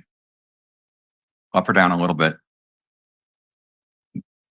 There you go, that's fine. So if you look there and you think of the scale of the width of the road that is there, the area C went about twice as far as the width of the road. So if you look at that and you think about driving out there where the parking lot is, that's behind those facilities, right? Behind the new condos, it's going to go map wise. It looks like it's going about halfway into the driveway that's behind those homes. Is where is at at ground level, and then at the rooftop level, it's about the same. Yeah, and so at ground level, there are no issues. Right. There's 0 issues at ground level. The maximum level at ground is about 2/3 of the upper limit that's set by the FCC, which, by the way, includes a 98% safety margin already under the limit at which science can even measure an effect on the human body from RF. So there's already a built-in safety margin of 98%, and then this is 66% of that 2%. So at ground level, there are no issues at this site. The concern is at the elevation, and if the building were, say, for example, if it were right up if the front of the apartment building were right up on that road, then there would be a concern. But to my knowledge, the face of the building is 200 feet setback or distance from the antennas. I haven't seen the plans. I can't say for sure. These are the numbers I'm hearing that are verbally given to me. At that antenna level, the safe distance is 96 feet, which means the front of the building will not experience any problems because it's not within 96 feet of the antenna at any elevation.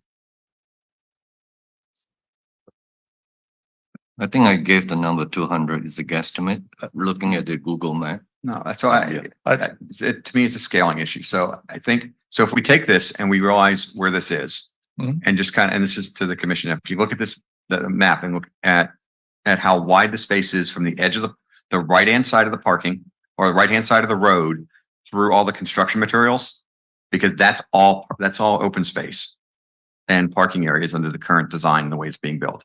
Now, Guido, if you can go down to slide probably number 9, page 9, which is the rooftop elevation map. Page 9 of the staff report.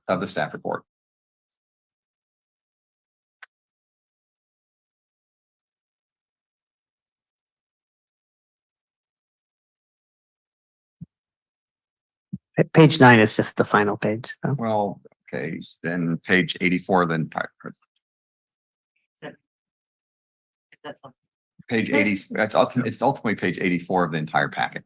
So one of the things that I did, commissioners, is I looked at the Dunes Promenade site plan, which did not have any dimensions on it, but I do see that there is parking along Jetty. So that would there'd be a certain setback from that. I mean, at the end of the day, as an engineer, I would say we need to look at the distance. I need to see the site plans. Someone needs to do that analysis. That's my recommendation. Right now, I'm just totally wet fingering this, and I don't, as an engineer, I don't like doing that. I think we should take a look at it because the neighbors or whoever is going to buy the townhome will be very unhappy and we will have to deal with this.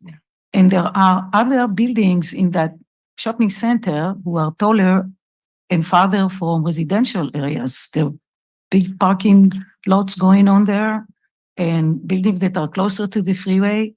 And this building is very close to residential. So Nick, I'm not sure I can raise this, but there is a movie theater around there.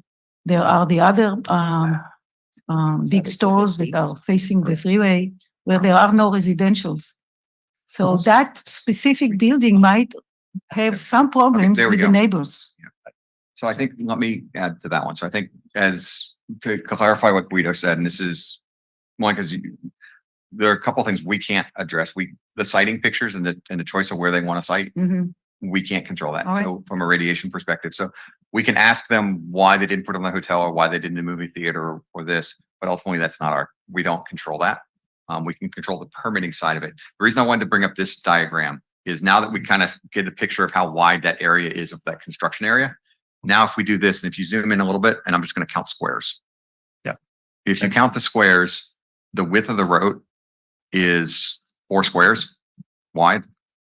So, and then if you count down into the undeveloped area, it's basically 4 squares. Chair Woodson, if you would look please at the EME report, the original EME report, page 10 of 16.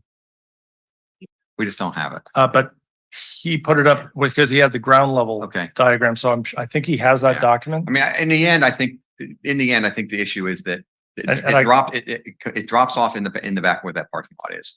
What I would say to staff about this is that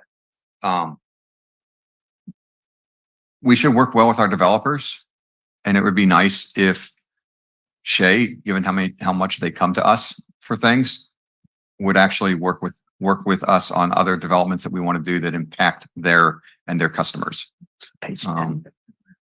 So I think that's my statement about this, because we're kind of going around an issue that had they just been given access to something, they could have solved this very quickly.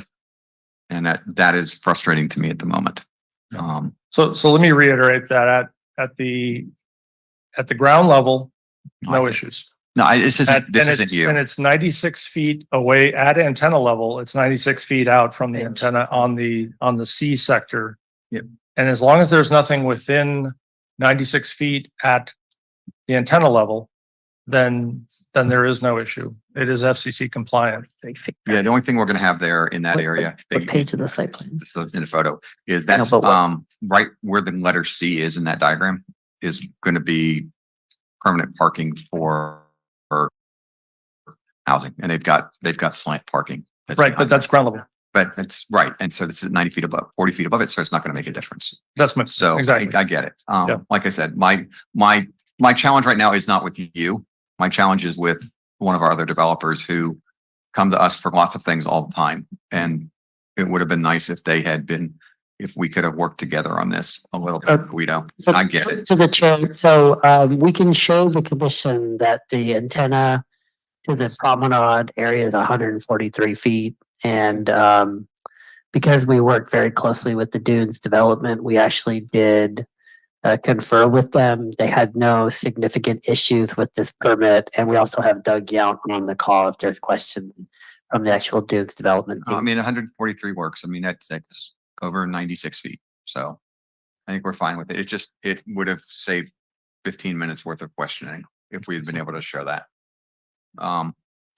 Does that help, Commissioner Barron? I understand your point.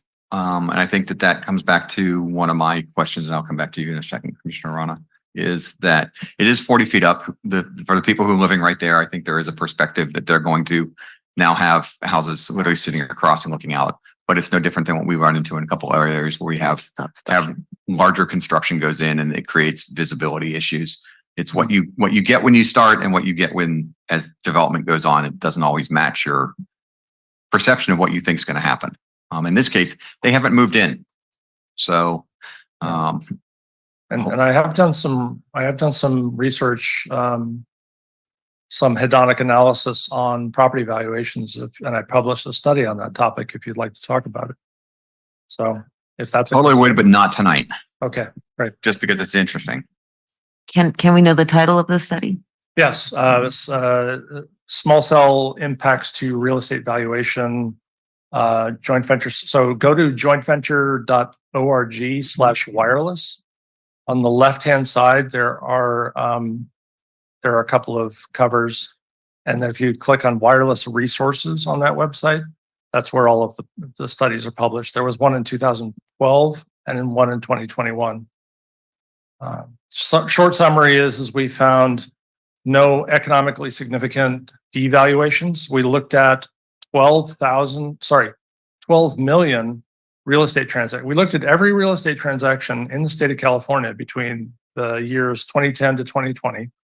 And we looked at 1,700 cell sites and did what's referred to as a hedonic analysis. It's the same kind of analysis that you would do, forgive me if I'm saying something you all know, if you were opening a cannabis shop or a liquor store in near a neighborhood to determine whether or not there was an impact on property valuation. The work was done by Dr. Ralph McLaughlin, who is the CEO of Veritas Urbis. He was also the chief economist for House.com, HAUS.com. So he is a real estate economist. The data was handed off to him. He had no contact with the industry in doing this analysis. And we found in some locations, we found economically significant increases in property valuation. In some markets, up to 16%. And our R-squared value, meaning confidence interval on these, was in the 92 to 96%, right? Meaning that we can account for 92 to 96% of the increase in valuation came because of the coverage. And this makes sense because younger people want coverage. As we now are seeing millennials and Gen Z are buying homes. They're the ones who walk in and the first thing they do is pull their phone out and say, how many bars do I have? And so it has been a trend that we have seen. The National Association of Realtors has published articles on this topic. I spoke with the government affairs person from National Association of Realtors after I published my 2021 study. And she said that she expects within the next 10 years, 5 years, that they will have a coverage score in the multiple listing service in the same way that they have a walkability score. They'll also have a broadband score for wired broadband. And that's because connectivity is extremely important. And, we all know how well connectivity mattered during the pandemic when we were all stuck at home. And whether or not you were connected or not made the difference between whether or not you could talk to people, order groceries, remain employed. So connectivity is a very important thing in today's society, and this site is well supportive of that. And I think the people who live in the dunes are going to be happy with the coverage that will be available to them. Thanks, Commissioner Rana. Hey, my question is that we are installing this heavy equipment on top of our roof. Mm-hmm. So this is going to need some major structural changes to the building. Have you carried out some kind of a risk assessment to the building as such? Yes, we have. We acquired the building as-built from the property owner. We took a look at those. The engineering firm that did the plans looked at them and said the equipment could go where it is. There are some, because they're above roof, there are some anchor points you see into the parapet wall That's a load bearing wall all the way down to the ground. It anchors in there. And then on the other side, they'll be spread out on the beams, on the roof beams. So that was looked at and that will be shown with the calculations in the plan check drawings. And the next question for the staff, that the other tenants in the building, are they okay with this installation? Yeah, we did our standard 300-foot radius and received no negative comments or any comments about this permit. Okay. And the last question is that what mitigation measures you have taken or proposed to take against some natural events like earthquake or even lightning? The site's designed to all building codes, and that includes all seismic codes. And then from just the standpoint of operate, so from a structural standpoint, it won't fall down. It's designed for the codes. From a standpoint of operational, it's got a direct connection into the landline communication system. Doesn't require a connection to some other cell site for this facility to function. Then it has the backup power systems, the batteries, the natural gas generator, the ability to connect a generator if those two are exhausted or fail to maintain service in the event of a natural disaster, an outage, however it may come about. Thank you. Okay. Lots of comments from the commissioners. No more right now. Any comments from the public at this point?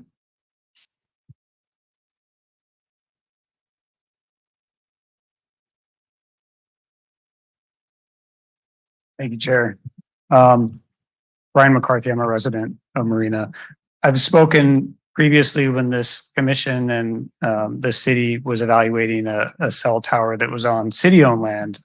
And at that time, I spoke about the potential need to develop a wireless cell tower ordinance like our neighbors in Monterey have, like our neighbors in Pacific Grove have, I believe Carmel has, as a way to better kind of systematically regulate what's going on with the need for more cell infrastructure. I totally agree with what the applicant has said. Cell service is not just an amenity, but it's almost a requirement to thrive for many people, quite frankly.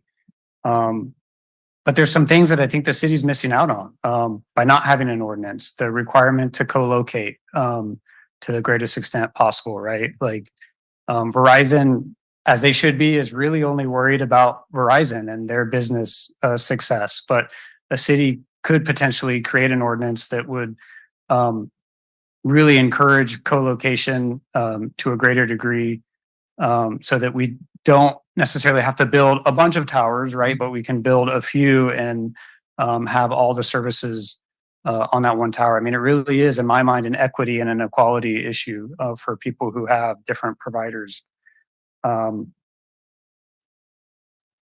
Just kind of a little bit of a side story, just really through the chair for the benefit of the applicant. They talked about the need to bring in extra generators when the power fails and potentially during an earthquake. But what they may not realize is we're blessed with excellent PG&E infrastructure. I say sarcastically.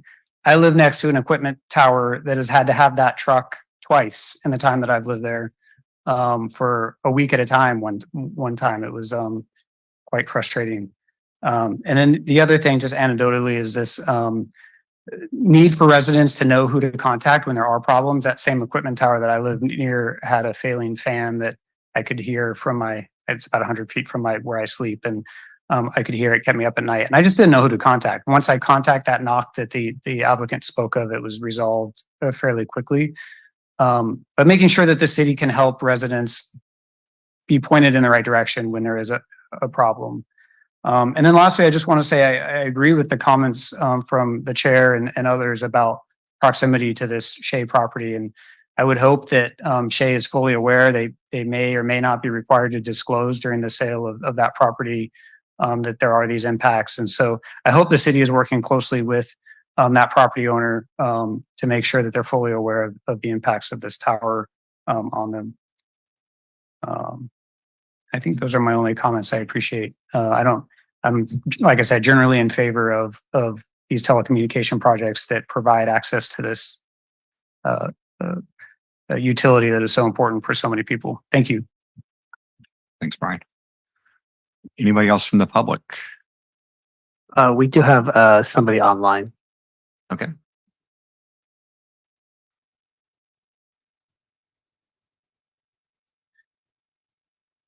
Go ahead, Doug. Yeah, thanks, Guido. Thanks, Chair Woodson. Thank you for the opportunity to speak here. Doug Yount with Shea Homes, obviously the master primary developer for the Dunes project. Yes, we are aware of this cell tower or cell facility on the roof of the adjoining development. The owner there, Scott Negre, did in fact inform us of this. It was actually part of his purchase and sale agreement to inform us of any additional facilities or implements that are made or improvements made to the property. He did inform us. We did review it. We are comfortable. We did have our sales and marketing team go through the visuals as well and look at how it would impact the adjoining properties that we have. The rooftops there that you mentioned are 140 so plus feet from that facility. Some are sort of eye level as well from a third story.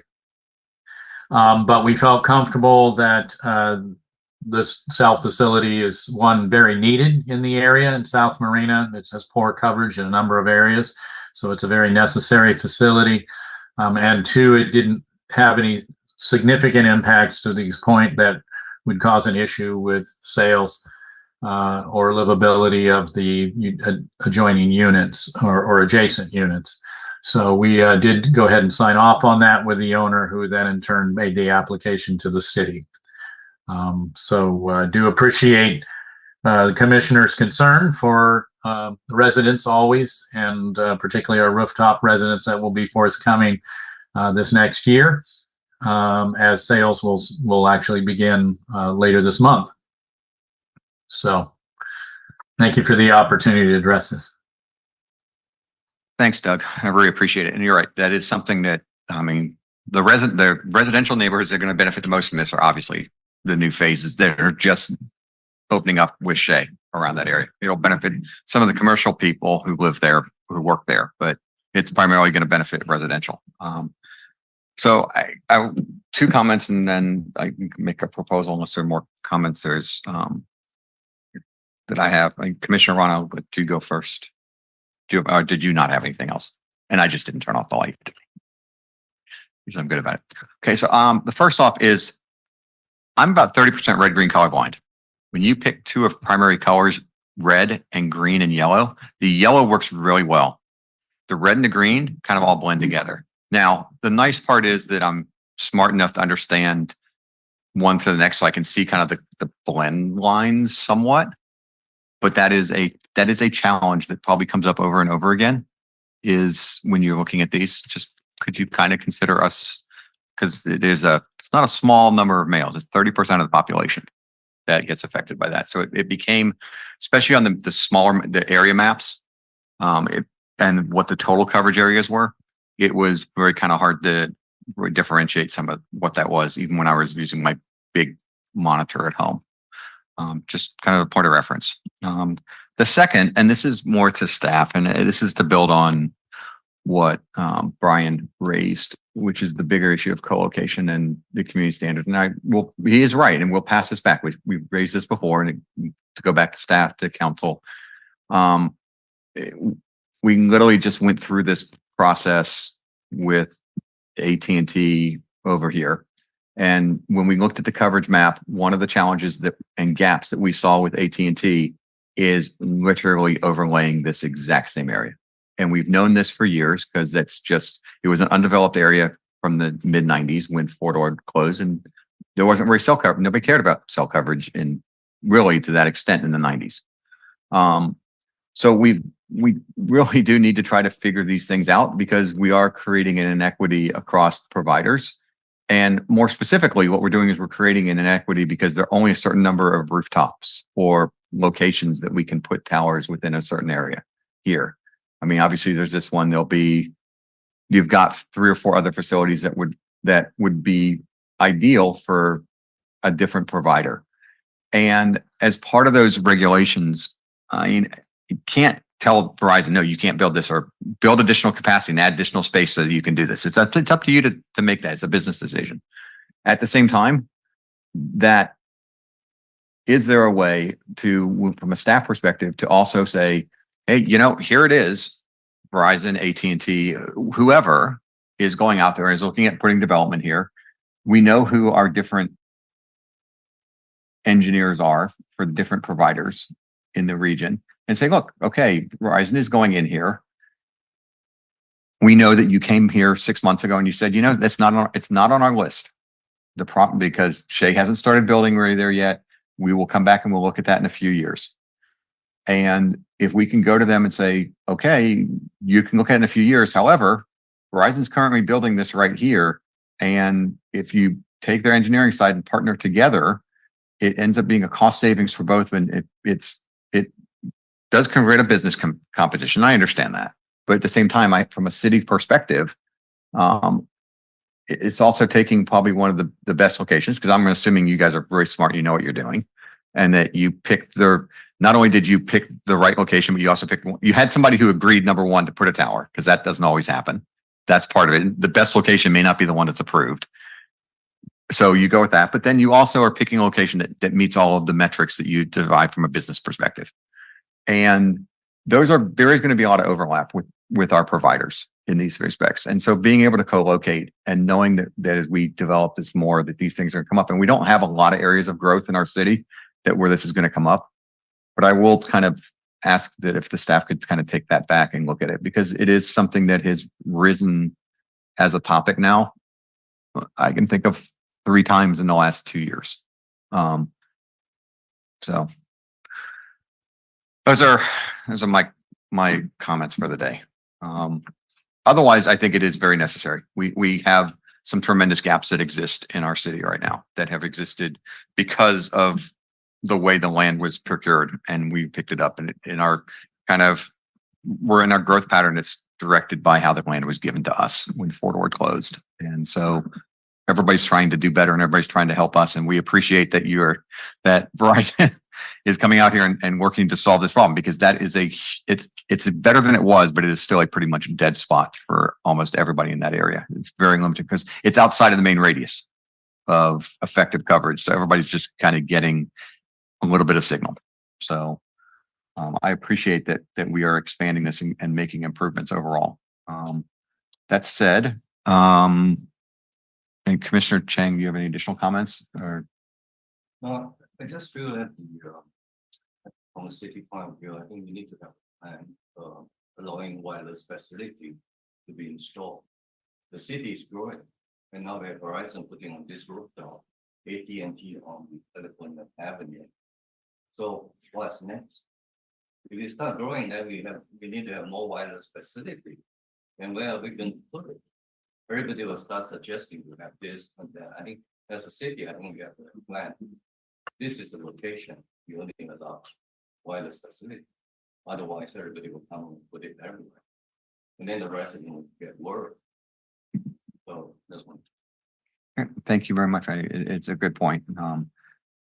Yeah, there are times where we are stuck. We know that we've run into that. Okay. No. Sure. Just so one of the things I do is I'm a consultant to Monterey Bay Economic Partnership, which is here in Marina. Yep. So if and we've done work with cities in the past on wireless ordinances. So separate from anything else that I'm here for tonight, you have an interest in working with Monterey Bay Economic Partnership to develop a wireless ordinance or an element in your ordinances, then that would be something we can talk about. Guido, can you take that down?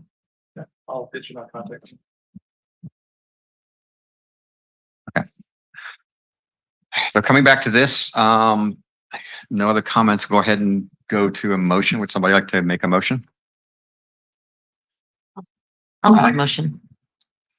I move to adopt resolution 2024-15, approving a conditional use permit CU 24-0004 for a new wireless telecommunication facility located on the roof of the Anytime Fitness building at 120 General Stillwell Drive, Suite 200, APN 031282063, as proposed, subject to findings, conditions of approval, and a Class 3, Section 15303 CEQA exemption for new construction and conversion of small structures.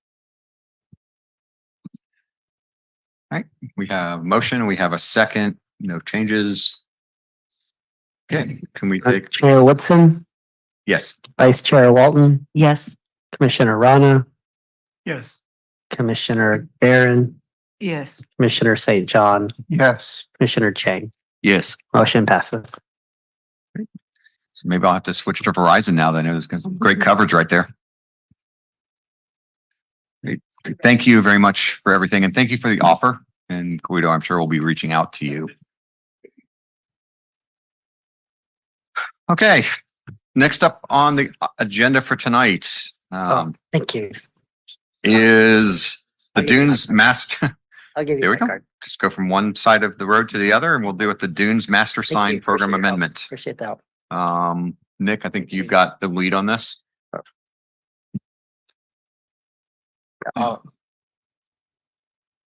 Yeah, just give us a moment to transition to the next slide. Show.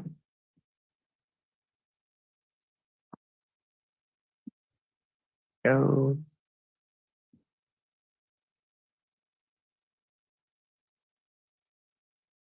Right, let's do that one. Yeah. Yes.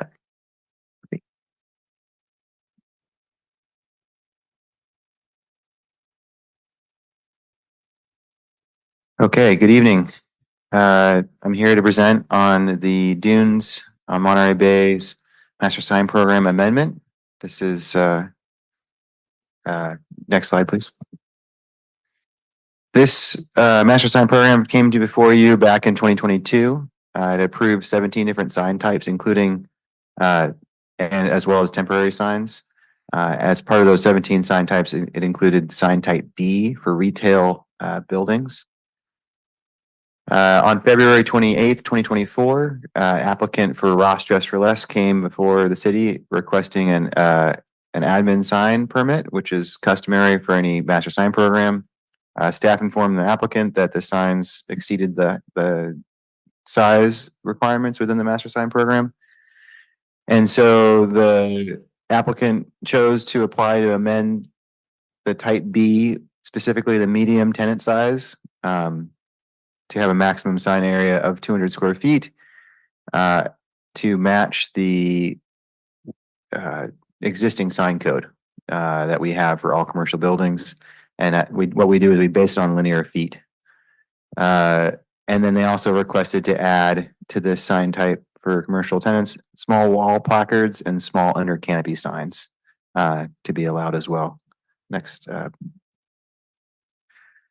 So their location, they're currently going through tenant improvements of the site. They're working on that right now. It's approximately 31,500 square feet building. It's previously was Bed Bath and Beyond. Currently in the master sign program, only 60 square feet is allowed for each facade. The previous tenant had a front sign of 248 square feet and a rear sign of 88 square feet, which was approved with the original approval back in 2011. So that was approved, but and then since that time, 11 years later, now we have a master sign program. So the new tenant has to reduce the sign by quite a bit. So much smaller. Next. So this is so in looking at their requests, staff looked at all the other different types of tenancies, tenant formats, I should say, in the sign type B. So for small tenancies, so that's 15,000 square feet or less, they're allowed up to 50 square feet of logo area. Medium is 60, and then anchor tenants is 100 square feet. Next. So I went back through the record and I looked up all the sign sizes for every sign type in the Dunes development. So this includes the Target, Kohl's, the 2 hotels on the hill, Best Buy, Old Navy. Those are all these different signs on here. This is in your staff report as well. And I found that 11 of the 15 sign types that I looked at were not consistent with the master sign program that was approved back in 2022. And so what happens is when new tenants come, they want to replace the sign with a similarly sized sign. And staff says, well, you need to go to planning commission. So they either do a much, much reduced sign compared to what was on there previously, or they would have to come before you and have a full-on sign permit application, which delays the project, and it is not quite the intent of a master sign program. Next slide, please. So I'm going to walk you through a couple signs just to give you an idea of size and scale. So this is a Target. The Target has a number of signs. It has a CVS sign. It has because it has a pharmacy within it. It has another smaller bullseye in white further down the facade. This is their main sign. It's 15 feet by 15 feet for the bullseye, and then the Target is 3.5 by 15 feet for a total of approximately 306 square feet. Just to give you an idea of the scale of that sign on that facade. And then their overall square footage of signage is 420 square feet. So if someone wanted to come back in, they would only be permitted to have 100 square foot sign. So a quarter of the size roughly, and only one sign. So they really would have, anybody who replaced Target would really need to come before you for a sign. And if they want to go beyond what we're proposing today, they can still do that. So next one. This is a medium tenant. This is Kohl's.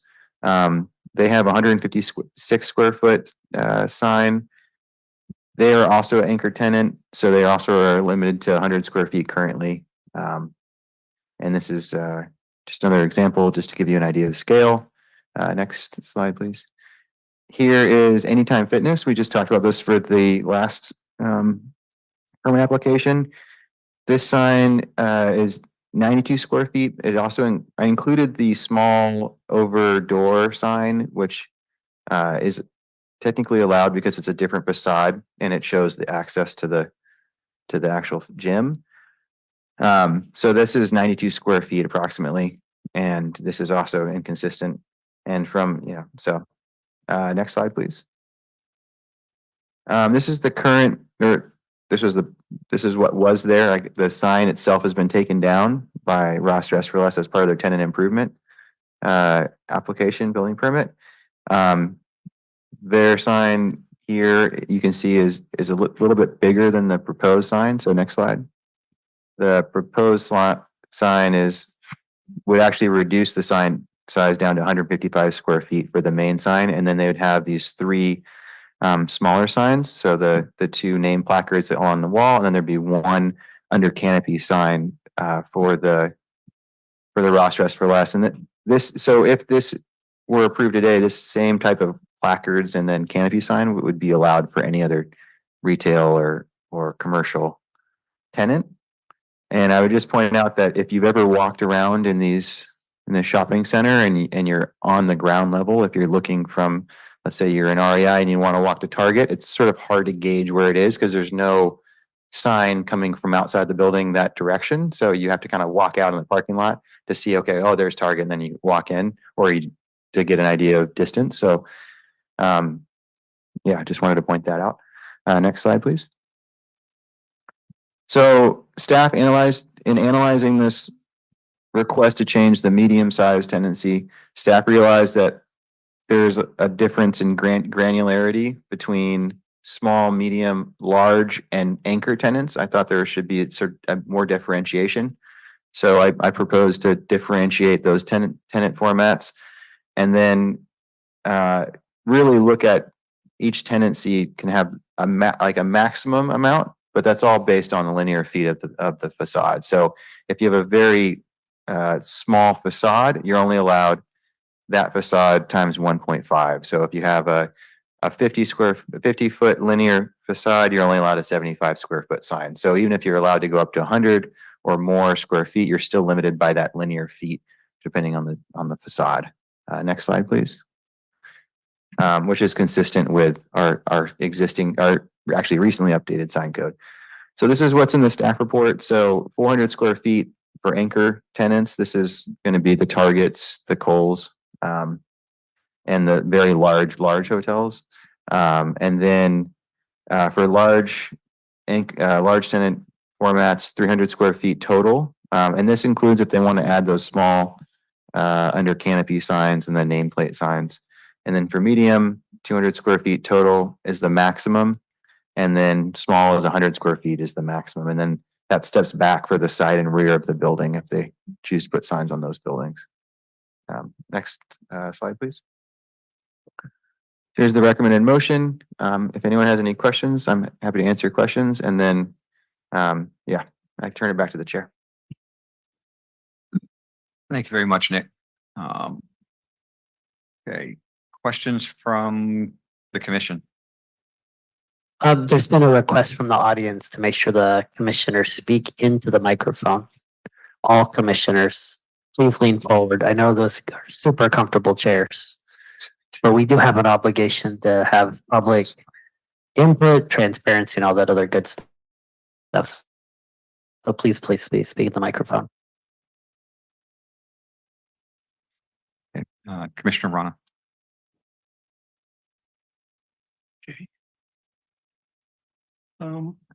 My question or comment, you can take it, that we have a master sign program and we have 11 violations of this program out of 15. So why don't we take up that we change this master sign program? Because whenever it was created, the requirements have changed and the tenants are coming up with requirements which needs amendment, needs waiver. So real quick, so the 11 signs that Nick is pointing out were approved before the master sign program was approved in 2022. And Nick went above and beyond, and he was trying to think long term. And what he's articulating is that it's probably a good idea to increase the signage throughout the Dunes development, because otherwise we're going to have to keep coming back with these amendments to the MSP. So I appreciate his detailed analysis showing if the commission takes this action now, then we can get all of these signs and future signs into conformance, which I think is great work on his part. So that's really what we're trying to do today. This one applicant spurred further analysis by Nick, which was great effort, great work. So, thank you. Commissioner Walton. So Commissioner Rana actually asked exactly my question. So I appreciate you both, all of you. Thank you. Anybody else? Okay.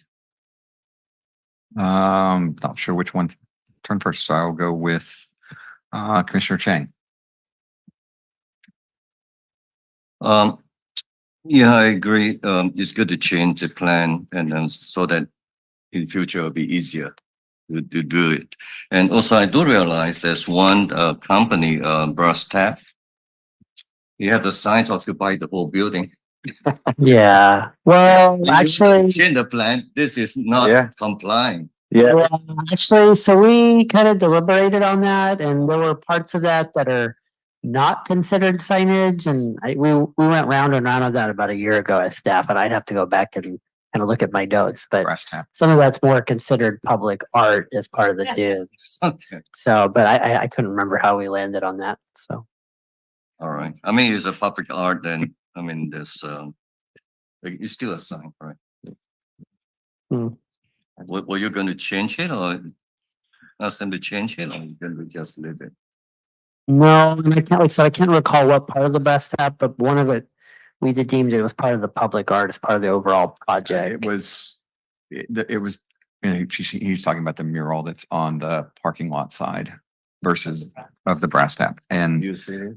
so, Yeah. yeah, so the issue is, just for kind of background, since you weren't here, it literally was considered artwork. And so Okay. we considered it part of so there's a large set of artwork that is being added to the sides of the buildings and paintings and everything. They're going across the whole facility as they Mhm. build out the promenade. That was considered part of that design work.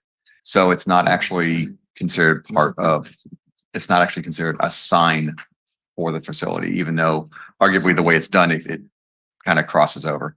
But that was why it was built that way. It was part of the bigger thing of what the promenade was trying to build perceptionally and visually across the entire facility of the promenade. I have no problem with it because I think it's very beautifully done. You just said I don't want future tenant coming in and say, oh, I want to have the same size. No, that's the point, Commissioner Chang. And like I said, I have to go back and look at my notes because I had extensive conversations with the staff and actually Greg Younts on the call in terms of what was signage for the brass tap and what was considered the public art as part of the project. But unfortunately, I can't remember the details now. That's good. So Thank you. All right, your light went off. Okay. I think my only comment, and this is, I appreciate all the work you did, Nick, on this. And just to kind of address some of the non-conforming uses of the signs. Some of it depends on how you decide to label your business. If you label your business with 3 letters versus 3 words, all of a sudden it doesn't matter scale wise, it just becomes longer. And I think if you look at a number of the examples of what we've built, actually the gym is a great example of that. It actually fits very well with the rest of the building, but it takes up 4 times the space of all the other signs just because there are more words to the sign. And I think it's one of those intractable challenges I think that we face with signs is that we're looking at a sign, but we're also looking at somebody's actual logo and how they present themselves and what is their overall description of what their business is. And we don't want them to change something just for us. We'll increase and decrease. I think my only comment, and again, I appreciate all the work that you put into this, Nick, because I don't think it's an easy solution, is I'm assuming when you looked at all this, is looking at proportionally. Because I do think that the athletic facility is a great example of how proportions work well. They had more space that they could have built in, but it fit their logo the way it does, and it actually fits very well with that building the way it was installed. So I think that's one of the challenges we're going to have when you look at a major tenant like a Target with their 15-foot by 20-foot logo. Well, in relation to the overall size of the building, it's also not unusual either for the way Targets are built. Kohl's, I think, is a little bit. I think Kohl's is one of those. And I think maybe this is the front versus the back. And also, I know this story doesn't get in and change the back side on the highway side. But again, I think one of the things. Could you pull that back up? Actually, that table of the proposed standards. sure. From the presentation or? Yes. Sure, no problem. Why is it not? There we go. And as you're pulling it up, I think the comment I'm getting to is the overall presentation across the city of what we're trying to present. And this has come up with different businesses that we want to make sure that we are presenting things that are proportional and create a visual image that is what we want across the city. So even though we have different developers and we have different places in the city, we kind of want people to come and look and say, okay, this is not outlandish. And I think that the plus and minus. Okay, here we go. So rear of building, front of building, rear. So basically, What Nick's trying to articulate for the rest of the commission is that, which I really appreciate the analysis he did, is this, as the chair mentioned, small, medium, and large. Basically, the more square footage you get, the more square footage you have of your shop, the more square footage you get. So it really should be proportional, right? A small donut shop shouldn't have 500 square feet of frontage, right? It should be relatively proportional. So that's what Nick's trying to recommend, which I think is excellent work. So And he's basically going to about 40% the size if you're on the back of the side. So it's not your primary view. And that was, I think one of mine is not currently the way the buildings are built, or the signs are built, but it's if we have we obviously have gone through a couple of tenants recently in that facility, and that changes the presentation of the signs on the backside, which is the Highway 1 side. And that's actually one of my bigger concerns, is that I want to make sure that when we look at this, that we're actually not creating something that just really oh, look, it's really bright. And I know that we have a sign timeline. I think the signs have to be up by midnight or 10 p.m. is when they'll have to be turned off. So otherwise, I mean, I don't have any other comments on it. Again, Nick, I really appreciate all the work you've done on this. That said, any comments from the audience? You are 3 for 3. Someone's got to give you guys a hard time. Brian McCarthy, resident of the city of Marina. I've taken a strong interest actually in these sign ordinances, both the citywide sign ordinance and the Students Master Sign Program for a long time. I want to share a quick anecdote with you. A friend of mine lives in Carmel, grew up in Carmel. When they would come to Marina, their family would say, we're going to Mortimer's. They wouldn't say we're coming to Marina, because at that time in the 70s, there was a huge, the biggest sign on Del Monte was a sign for Mortimer's, a card room that no longer exists. And so that's how they referred to it. That was the identity of that area for that family. And I share that with you because I want to express the importance that signs really do play in kind of our everyday experience. Kind of struggling with this item a little bit, and I've obviously put a lot of thought into it over the years as we've discussed it. But I want to point out 2 things that I think the Dune Shopping Center does really well. One is the directional sign that is on IMGen, and it kind of just lets you know what retailers are in the store. They, although not required, I don't believe by the Master Sign Program, they've chosen to use a unified color, white, and so there's an element of unity that blends in with our coastal environment, but there's also an element of uniqueness, right? They allow each retailer to use their own font, their own design. It kind of stands out and lets you see what retailers are there. So I think they do that really well. The other thing that I think they do well, again, I don't believe a requirement, although I would suggest that maybe you consider making it a requirement, is those signs that face Highway 1 are all of an earth tone color, minus 5 below, which I think the staff report points out is non-compliant anyway. So I'm a little bit stuck on the sign size in the front of the retail establishment.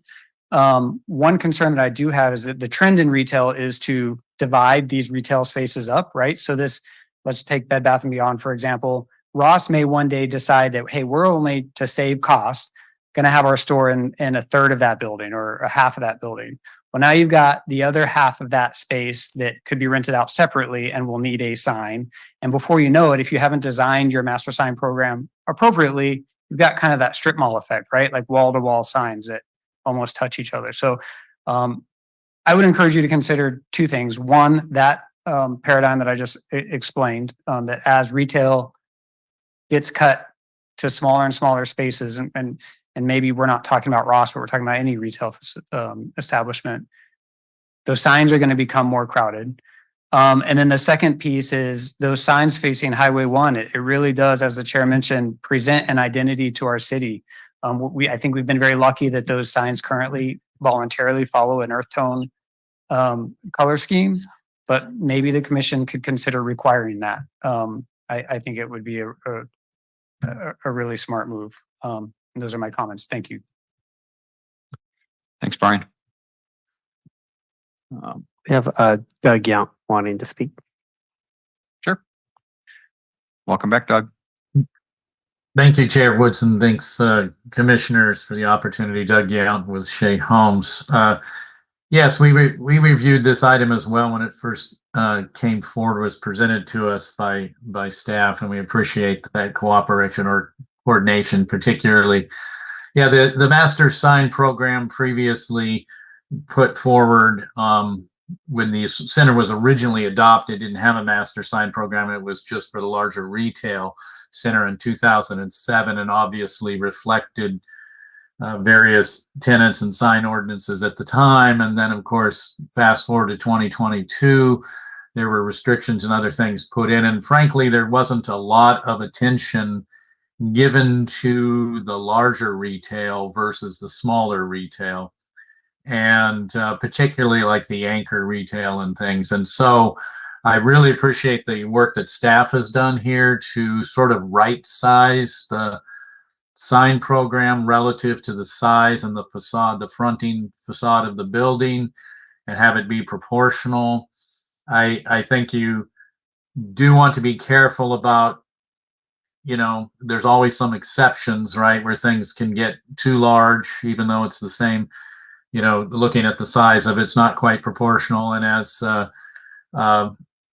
Resident McCarthy said, that the were some good suggestions where you may have, in fact, buildings that are carved up from a single tenant into multi. You would want to treat each of those individual spaces fronts as an individual frontage versus allowing for the larger frontage. So I think the recommendations here do that. I haven't actually had a chance to review all of this language that's proposed here, and I apologize, Guido, if this was something that was provided earlier. I know there were comments provided, or there was recommendations on and some amendments provided. I don't think it was quite to this level of detail analysis, which again is appreciated. So I really haven't had a real chance to study this. And of course, as the primary developer of the whole project, we're, you know, have a keen interest in all of this. We will have signs coming forward on the promenade for a variety of businesses there. We want to make sure those, like with the brass tap, are all done appropriately. And just a side note on the brass tap, that sign, that I forget the exact phrasing on it, good food or something, good time, something like that. That is considered a mural and artwork, and that was the determination of the city at the time. And there will be other murals that have come before the Planning Commission previously that will, those are coming forward this next fall, or summer and fall. And those are not signs, those are in fact artwork. There's just one concern I have, and that is the anchor signs. And I would just encourage you to, if you can, to delay or postpone the action on the anchor sign. I really want to talk to our retail folks about that more, because I think that could have the potential to be not in proportion or larger. I understand that a tenant could come, of course, to the commission and ask for an exception to this sign ordinance or potentially a modification. But I think, as opposed to having it just done by administrative approval at this point, I would, you know, respectfully request we have some additional time. We, Shea Homes, Marina Community Partners, have some additional time to review the language relative to anchor signs. I think the other sign ordinance provisions and amendments make sense. But that was one where I think we just want to take another look at that before that were to be approved by the Planning Commission, would be our request. Thank you. Thanks, Doug. Wow, we're totally talking around the big elephant in the room on that one. But I'm assuming then we're talking anchor store, and Doug, you're talking about Trader Joe's since it's out and it's all been released, because they will be. Sorry. Are they? Sorry. Are we talking about somebody else?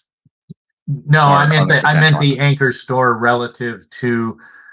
We only have one anchor store in the Dunes large retail, which is Target. The specialty grocer, Shea is not allowed to say who that is. A specialty grocer is a 12,500 foot building. It's not an anchor tenant. I mean, so it's because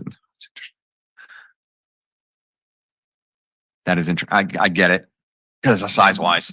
Yeah, size wise. Anchor, obviously. Definition of anchor for the promenade is, I would totally put that in the anchor as an anchor, but I understand that doesn't actually fit the square footage. Okay.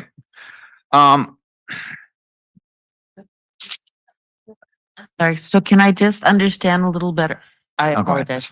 Just a little better why you're asking for us to postpone the decision this evening? Yeah. I wasn't necessarily postponing the decision. It was just postponing any action relative to the anchor tenant amendments in the master sign program.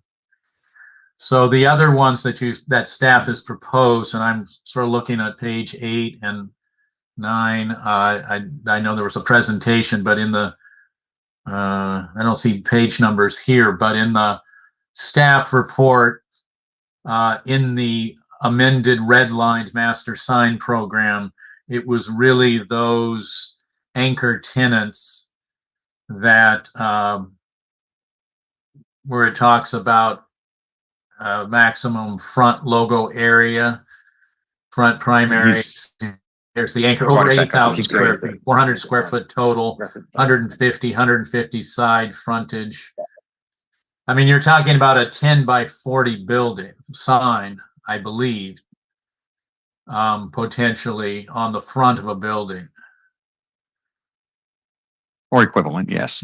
Yeah, equivalent. So, I mean, I just think I would like to talk to we have a commercial development division. They actually built this center, and I wanted to be able to speak with them and get their opinion first on how this might work, because they build these centers all over and large anchor tenants. Can you pull the slide back up that shows the current as is table of what the current ones are? The current is 100. No, I actually want to see what the current anchor one is, what they actually. Go. So we're looking at 400 and 150. I'm just curious at what they have right now. So they have 420 square feet. Yeah, of total, right? Yeah. They're over by 30 square feet in the front, but then on the rear, they're actually under by 25. They're actually under by 40%. Right, right. So staff is fine with reducing the anchor tenant size to 300 square feet, if that makes more sense. This is just sort of a idea based on what's there now. So, the proportion is really that the total signage too. So, right now Target has one sign that's 300 square feet, and then they have multiple smaller signs that are maybe, 80 square feet or less. So that's why it adds up to 420 square feet. Their biggest sign is only 306 square feet. So really, I can't really envision a new tenant coming in with any sign bigger than probably 250 square feet is what I would expect. But, so I think, yeah, that was based on what I see there in my sign review. So if we're looking at it from smaller is better, then, and now we're talking about the splitting of signs, whether it's with an anchor tenant that has 360 and 80, or we're looking at a smaller one that has 60 and 60. So if we look at one of our medium or small facilities, and I'm going to say, let's say we have a medium facility that wants to carve out a small space for a small food business store, and they're just going to carve out a front corner of one of their facilities. And the total square footage under the recommendation is 200 square feet in the front. Mm-hmm. How does that, because the whole frontage still gives them only 200 square feet, or does that, when they split, it now becomes, well, one is a medium and one is a small, so all of a sudden their square footage jumps to 300. Yeah, it does. So for instance, Target, they recently have, for all their locations, they've been adding these drive up signs. So they've had to come before the planning commission to add additional signage beyond what they had. So they had their 306 square foot sign, they had their 100 square foot CVS sign, they had their extra logo sign because it's like over 500 linear feet. They needed to add drive up directional signs and to their parking lot. So they came before the planning commission for that type of addition because they were way over already. So they had to come before you. So if you have a tenant that has a smaller amount of sign and they're under this, then they could potentially could fit that within that, but it would be cumulative. So you couldn't keep adding unless, you know. And I think mine is that if we have a tenant that is a medium business and that for whatever reason, they go out of business Mhm. and a new tenant comes in, but they decide that they're going to subdivide their area into two smaller sections Mhm. on just on the front, and it'll be on the front side. It won't be internally inside. So the front part of it and 75% and 25% of their frontage, they're going to give to a separate as a sub business underneath them or a subcontract or Okay. sublet. Like Kohl's and Sephora. Yes. They just did that recently. So yeah. So when they do that, is it still the aggregate of the total frontage? Yeah. If it's Because all within they the can't same. split it Yeah. and then say, oh, well, it's actually two different ones. Well, that's all within one shell. So I just look at it as one shell. Okay, so as long as I think that's as long as we're covering that, it addresses some of what Brian raised, and I think it's some of what Doug you're trying to get at. And I think it's the same thing. What we don't want is we don't want to allow them to subdivide the frontage, and then all of a sudden we have signs that are just overwhelming Mhm. for the area. And as long as Yeah. we can, as long as the aggregate is still remains the same, because I think the other thing that we talked about slightly, and this is the Ross example, but it really kind of fits to any of them, is the issue, and we've discussed this before, of signs and placards and anything on the front that you put on the glass or on the side of the building, that over time you just start putting up, oh, we're going to put up for sale signs and whatever. And eventually it just becomes this tacky kind of, we've just got signs everywhere Mhm. because we have the space. So we only put a permanent sign that is, let's say we're authorized 300 square feet, but we only have 120. And you're like, oh, well, I have 180 square feet. So I'm going to put up a bunch of temporary signs. Yeah, that wouldn't work. That wouldn't be allowed under the master sign program. And that's, I think, we've talked about this before here, that we want to make sure that we don't allow that. Right. Because we don't want, there are some, like, the place that's coming to mind to me is there is a furniture store on Main Street in Salinas that is perpetually going out of business. And all it is just one big set of signboards across all of their front. Mm-hmm. And so it's always changing, and it stands out, and it's just not the image we want to present. So as long as our sign ordinance is also not giving that capability to take advantage of that. And I didn't see it in there, but I want to make sure that we're not giving that back. Yeah, that's not going to happen. We really, this isn't going to drastically change too much. It's basically when a business either goes out of business or they close shop and the new one comes in. It's replacing the main sign, really. In the first page of page 7, it says no single tenant may have more than one sign on any given building elevation. So technically, even if you want to come in and add multiple signs beyond your one logo sign. So if you have Kohl's plus Sephora, that's still technically one logo because they're just adding it to their logo. But if you want to come in and do what Target did, you're still going to have to probably come in and apply to the planning commission for like multiple signs. So this is really just to get at Bed Bath & Beyond went out of business, Ross takes over, they have one sign, and then to add these little tiny signs that can be for the nameplate. So I added a line about that, about the under canopy sign and the nameplate signs, but it's not really getting at the multiple signs. So I guess really if someone wants to replace the Target anchor tenant, they would probably have to come in for a sign permit for you anyway, because they're going to need to have multiple signs on the facade the way they have it now. So, and I like the badging type of ones, the lower ones. I mean, Williams Sonoma is another company that does that a lot and they just to kind of, it's just part of gold WS that they put on a lot of times. Yeah. To when they don't have glass front and they just have a wide area of non-glass, they want to still market it somehow and just not have a blank wall is really what it comes down to. Right. Is to break it up. So, I mean, I think we're fine. I appreciate what Doug's comment is, that like allowing his side to look at it, but I don't think, I mean, here what we're looking at is still, let's say in the worst case scenario here, Target leaves, they come, a complete identical replacement of Target comes in and they want to come in with 440 square feet. Right. At that point, it's still, now they're just asking for a conditional waiver. So they could still come and say, we want 440 square feet. Right. we're just saying, okay, if it's 400 or less, it's going to be administrative. Right. You can still go above it. Right. So I don't think delaying this, we don't necessarily need to do that because we're not ultimately changing that maximum and saying you're never going to be able to.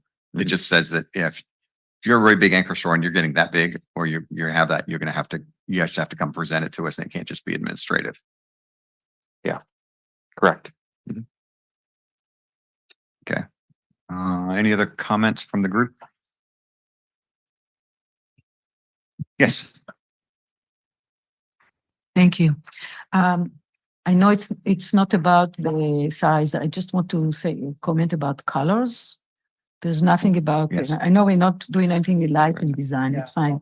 All of the stuff within the MSP is basically gonna stay the same in terms of style and whatnot. We're really just looking at changing the square footages. So, yeah.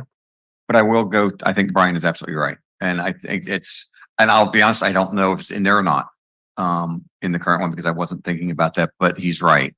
That when it is very subtle, when you're on the highway, and it is something that I do appreciate, is that even when you look at it, it just doesn't stand out. And so I don't know if we would have to delay that if we are looking at the color palette side of it, because that's not something we meant to discuss here, but I do agree that having a more neutral set of colors is logical. And I think it's something that is beneficial and something that we want to have on that side of it. On the Well, we backside. can certainly take a look at that, but the matter before you today is twofold. One is trying to help out a retail tenant to get more square footage. In terms of the anchors, that's something we can take a look at. But tone and all that other stuff, we can certainly take a look at that at another time. But right now, we're just trying to reconcile the retail requirement or request with existing MSP. So. I'm sorry, I'm gonna push on one thing. Okay. Ross sign is blue. Am I correct? Yes. 5 below is also blue. The next door. Yeah, it is. White and blue, yeah. Right. Do they have any issue with the fact that both of them have very similar colors? Also at Best Buy. But that has not become an issue for staff at this point. So For us, did they make any comment about that? no comments been made on that. So. Okay, thank you. Yes. Question. Well, you brought up a good point of the blue color. I don't know whether they could study the environmental impact on the lights.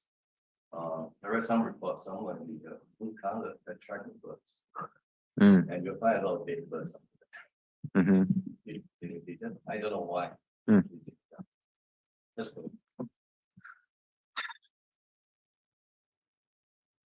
So there's a couple options for the commission tonight, just to throw out,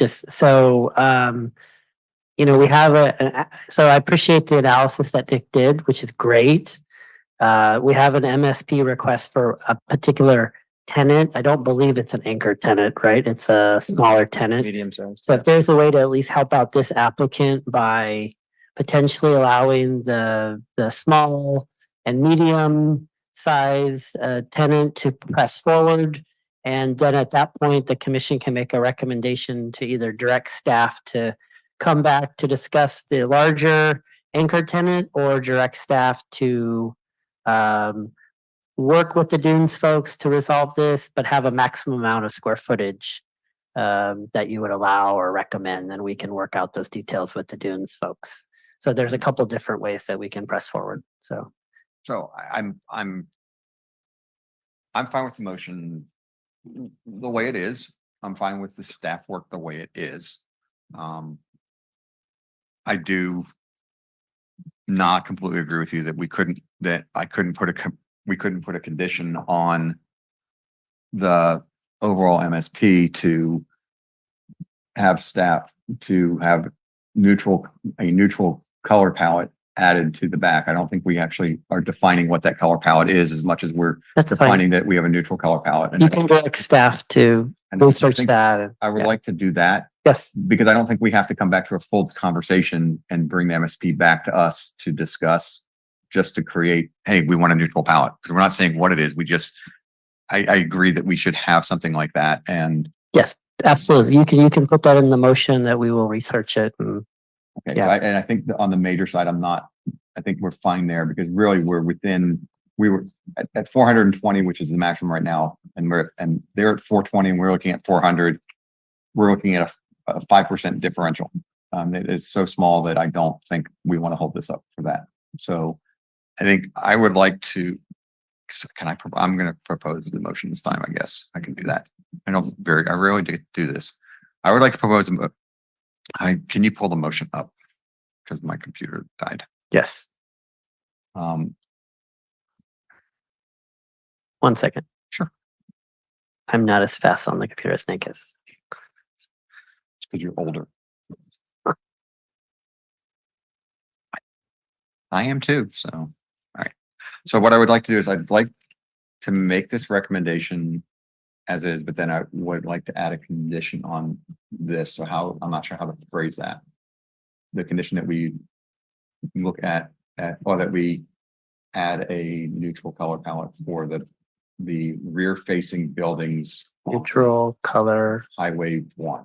palette on signs facing Highway 1. Okay, so that's being said, I move to adopt Planning Commission Resolution 24-13 approving sign permit application SP 24-0004 to amend the Dunes Master Sign Program Sign Type B for commercial tenants.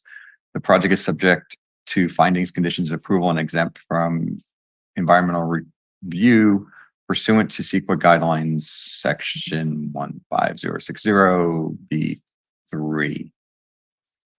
And so And then the other condition you added was to direct staff to identify a potential neutral color palette for signs facing along Highway 1. Is that correct? correct.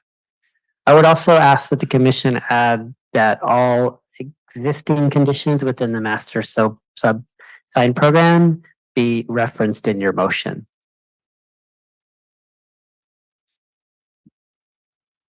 So I would agree to that. As I guess it's not really a friendly, I would agree to that. And so we'd have the 2 condition modifications to that, to the current recommendation. Does everybody get that? But it's not in the motion. Does anybody have any other things that they want to add to that, or does anybody second that? I second. Okay. Sorry. Anybody have anything else they want to add to it? Okay. Go ahead and take a vote. Commissioner Byrne, Yes. Commissioner Rana, Yes. Commissioner Walton, Yes. Chair Woodson, Yes. Commissioner Chang, Yes. Commissioner St. John. Yes. Motion passes. Yeah. I think that was good. Thank you, Yeah, fair. everyone. All right, the last thing we have on our agenda, most difficult one though, actually probably not, is the permit extension for 3125 DeForest Road. I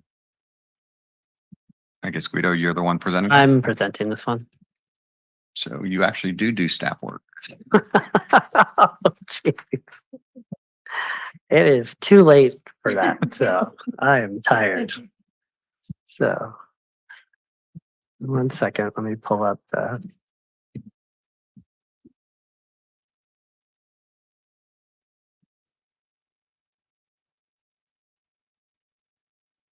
So this project has quite a bit of history. It actually predates my employment here by about 3 years. So this is actually helpful for me to kind of go back. So this is the site. It's 3125. It's a 58 unit apartment project with approximately 10 BMR units within the project site. we're really not discussing the merits of the project. We're really just here for an extension. This is just some general schematics of the project, just to give some commission some overview. Like I said, there's quite a bit of history. Council actually approved this back in 2018. Then during COVID, there was a automatic extension of housing projects. Applicant filed for an extension in 2022. Commission extended it out for another 2 years. And then the applicant recently requested an additional extension. So in this last 6 years, there's been quite a bit that has changed in the housing legislation landscape. There have been approximately 61 housing bills that have been adopted the past several years, with greater emphasis on building units. AB 215 allows HCD to conduct a mid-cycle review of an agency to ensure that they are making progress on building units. AB 1397, there's additional stricter review of previous housing element sites. It's for those reasons that we're recommending to give the applicant 1 additional year to build the project, just because we're under greater scrutiny from the state to actually build the units. And so that is the motion that is before the commission for tonight. And that concludes my initial presentation. And I believe we have a representative from the applicant here. So, No, only one left. so Yeah, would you like to speak?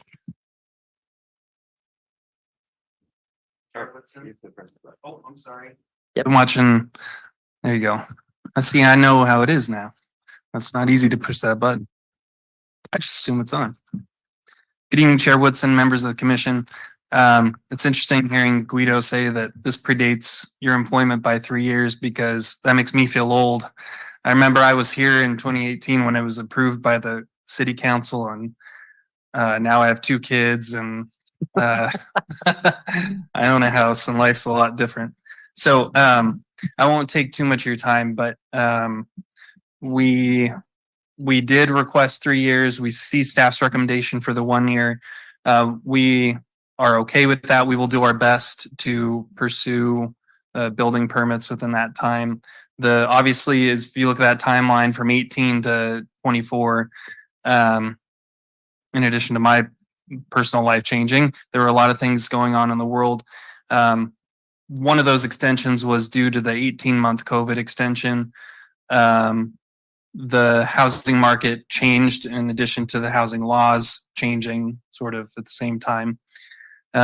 So development costs, interest rates, and believe it or not, I'm sure you're more than familiar with the availability of design professionals and their time to get projects moving and completed has changed in that period of time.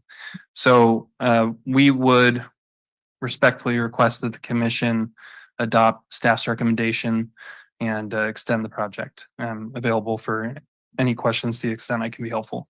Thank you. Thanks. I have one question for you, just to refresh my memory on it, because I was here at the time, and I remember the last extension. I just don't remember the answer to the question. Was the proportion of market rate versus just the breakdown of the actual apartments themselves? It was 20%, very low. So we had proposed, I think the total amount of units were 56, but that includes the density bonus units, which were associated with the project. So I think it was 20% of the base units. So 20% of the base units were dedicated to very low income folks. Okay. And then my other one for staff, and this is, I just want to clarify that it was in between the Palmer State Supreme Court case. That's why it was less than the 20%. So the originally were only 6, because that's what the applicant somehow, this is all me doing research on the city server. And then there was the Palmer case at the state Supreme Court, and then the applicant voluntarily went up to the 10. I believe it's 10. That's correct. That's what, yeah. So It's 10 units, 10 units, 20%. That's why it's not the 20% of 60 would be about 12, right? Yes. So, yeah. So anyways, that's the. It's okay. I just wanted to get a general idea, because I just don't remember. So the other question I have, and this is more for staff on this, that we assume all the plans align, the funding is all lined up, everything else, we move forward to begin construction and get the permitting done. Going through the city, if we approved it tonight, is 12 months truly realistic to get the permitting on this size of project? This isn't a single family home. This isn't even a 3-story, 24 unit facility.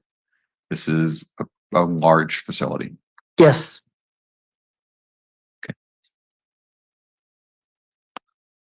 All right. Any other questions from the other commissioners? Let's go on. I just, Commissioner Wall. thank you.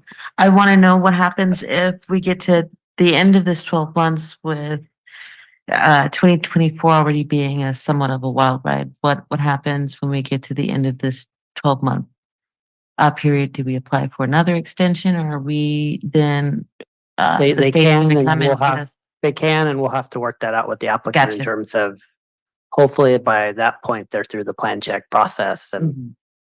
so hopefully we won't have to be back here next year. Yeah, So you got this, don't you?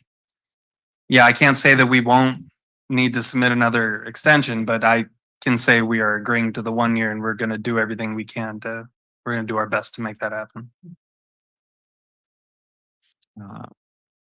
Commissioner Chang, you had a comment? Or no, I just didn't turn it off. It's okay.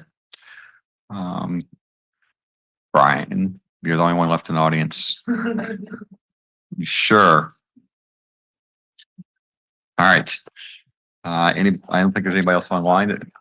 Guido, sorry, nobody online? there's no one except for Councilmember Fisher, and she's probably not going to speak on this item. Okay. All right. Anybody want to make a motion on this? Yeah, I'll make the motion. Sure. Let me.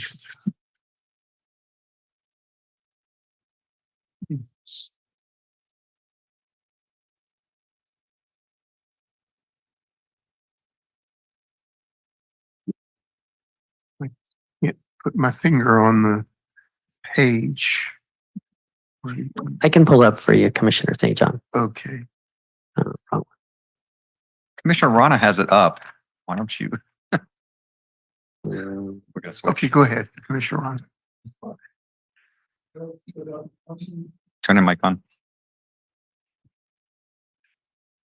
First to adopt a motion for City of Marina approving an extension of combined development permit for the project at 3125 D Forest, APNS 032-171-018 for a period of 12 months until June 13, 2025, and finding such extension exempt from review under the California Environmental Quality Act.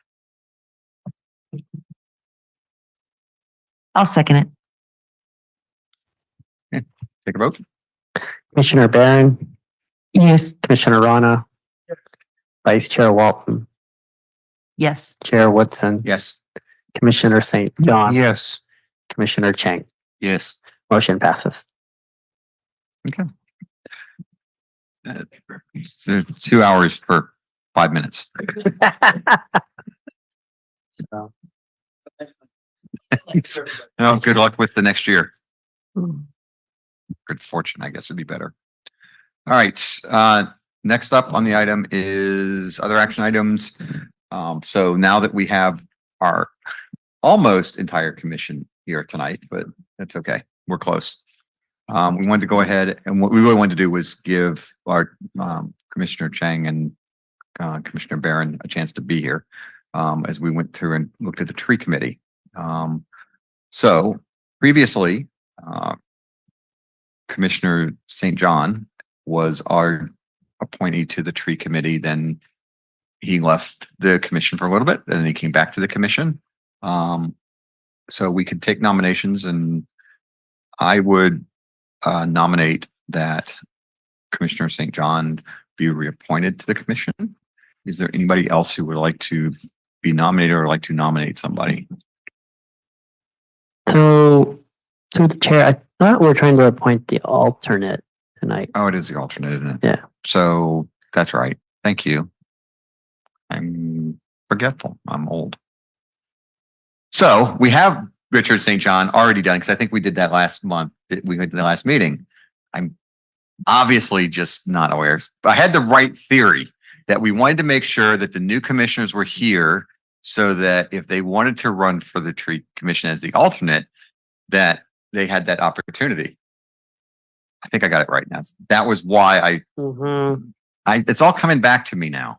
I mean, gosh, May was a long time ago. So Still need to designate. yes, I know. I've caught up with May 9th and I'm back into June now. So, so we need an alternate. So Richard, you can't be the alternate also.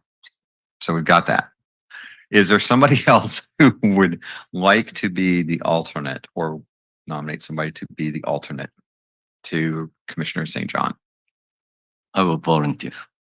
All right. See, this is why we waited. So Commissioner Cheng has volunteered, and I totally accept that nomination. Does anybody else have anybody else that would like no, not a chance. Not trees. It's a great commission. It actually is a really fun subcommittee. I mean, I know everybody on it. They always are pinging me with comments. Let me, Commissioner Chang up, give him a little background. We want him to be in the position. Don't do this.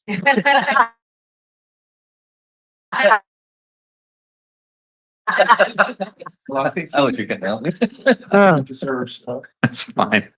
the tree committee has by charter or otherwise, they meet quarterly. Yes, I read that. Okay, which isn't nearly as often as the planning commission. But what they don't tell you, Matt, is that other than the quarterly meetings, anytime a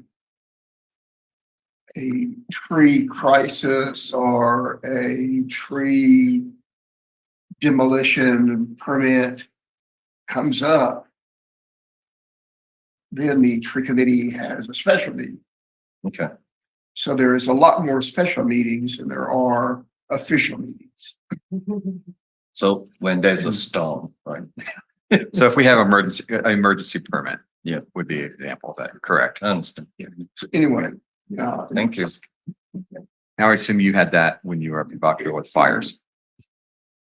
And would have that come up with on your side when you were there in your previous role. Still want to do this? Yeah. No problem.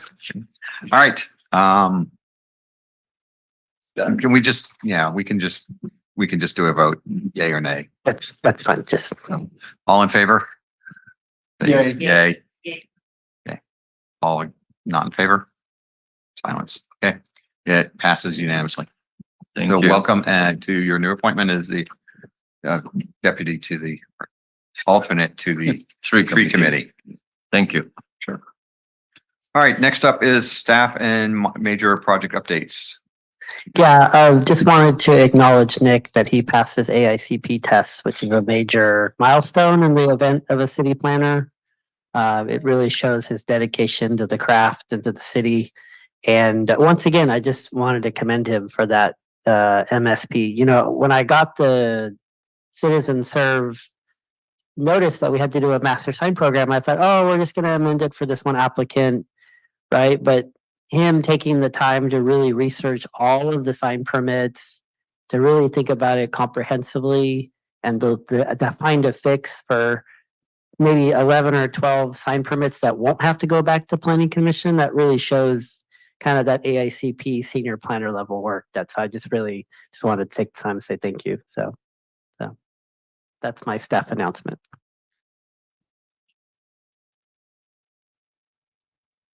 Saved me having to do that. That was what I've been saving up all evening to do that. Okay. So congratulations, Nick. That's sorry, I was not able to make it to the cake last week. So I should have said we don't bring more cake today. We'll save that for cake if you guys want. we'll save that for another time. But no, it's like seriously, it's a very big deal to get that. I mean, that provides the legitimacy that you already had but now in the eyes of everybody else, whoever comes across you, and represents the city well, in that I believe now all of our key staff are now AICP. That's correct. So that's a big achievement for the city compared to where we were 3 or 4 years ago, where, I mean, we were just struggling to even have a full staff. Now we have a full professional staff. So congratulations on that. Correspondence No correspondence. and adjournment. I know what that is. So we'll go ahead and at this point, we can go ahead and close the meeting. Thank you. Excellent work.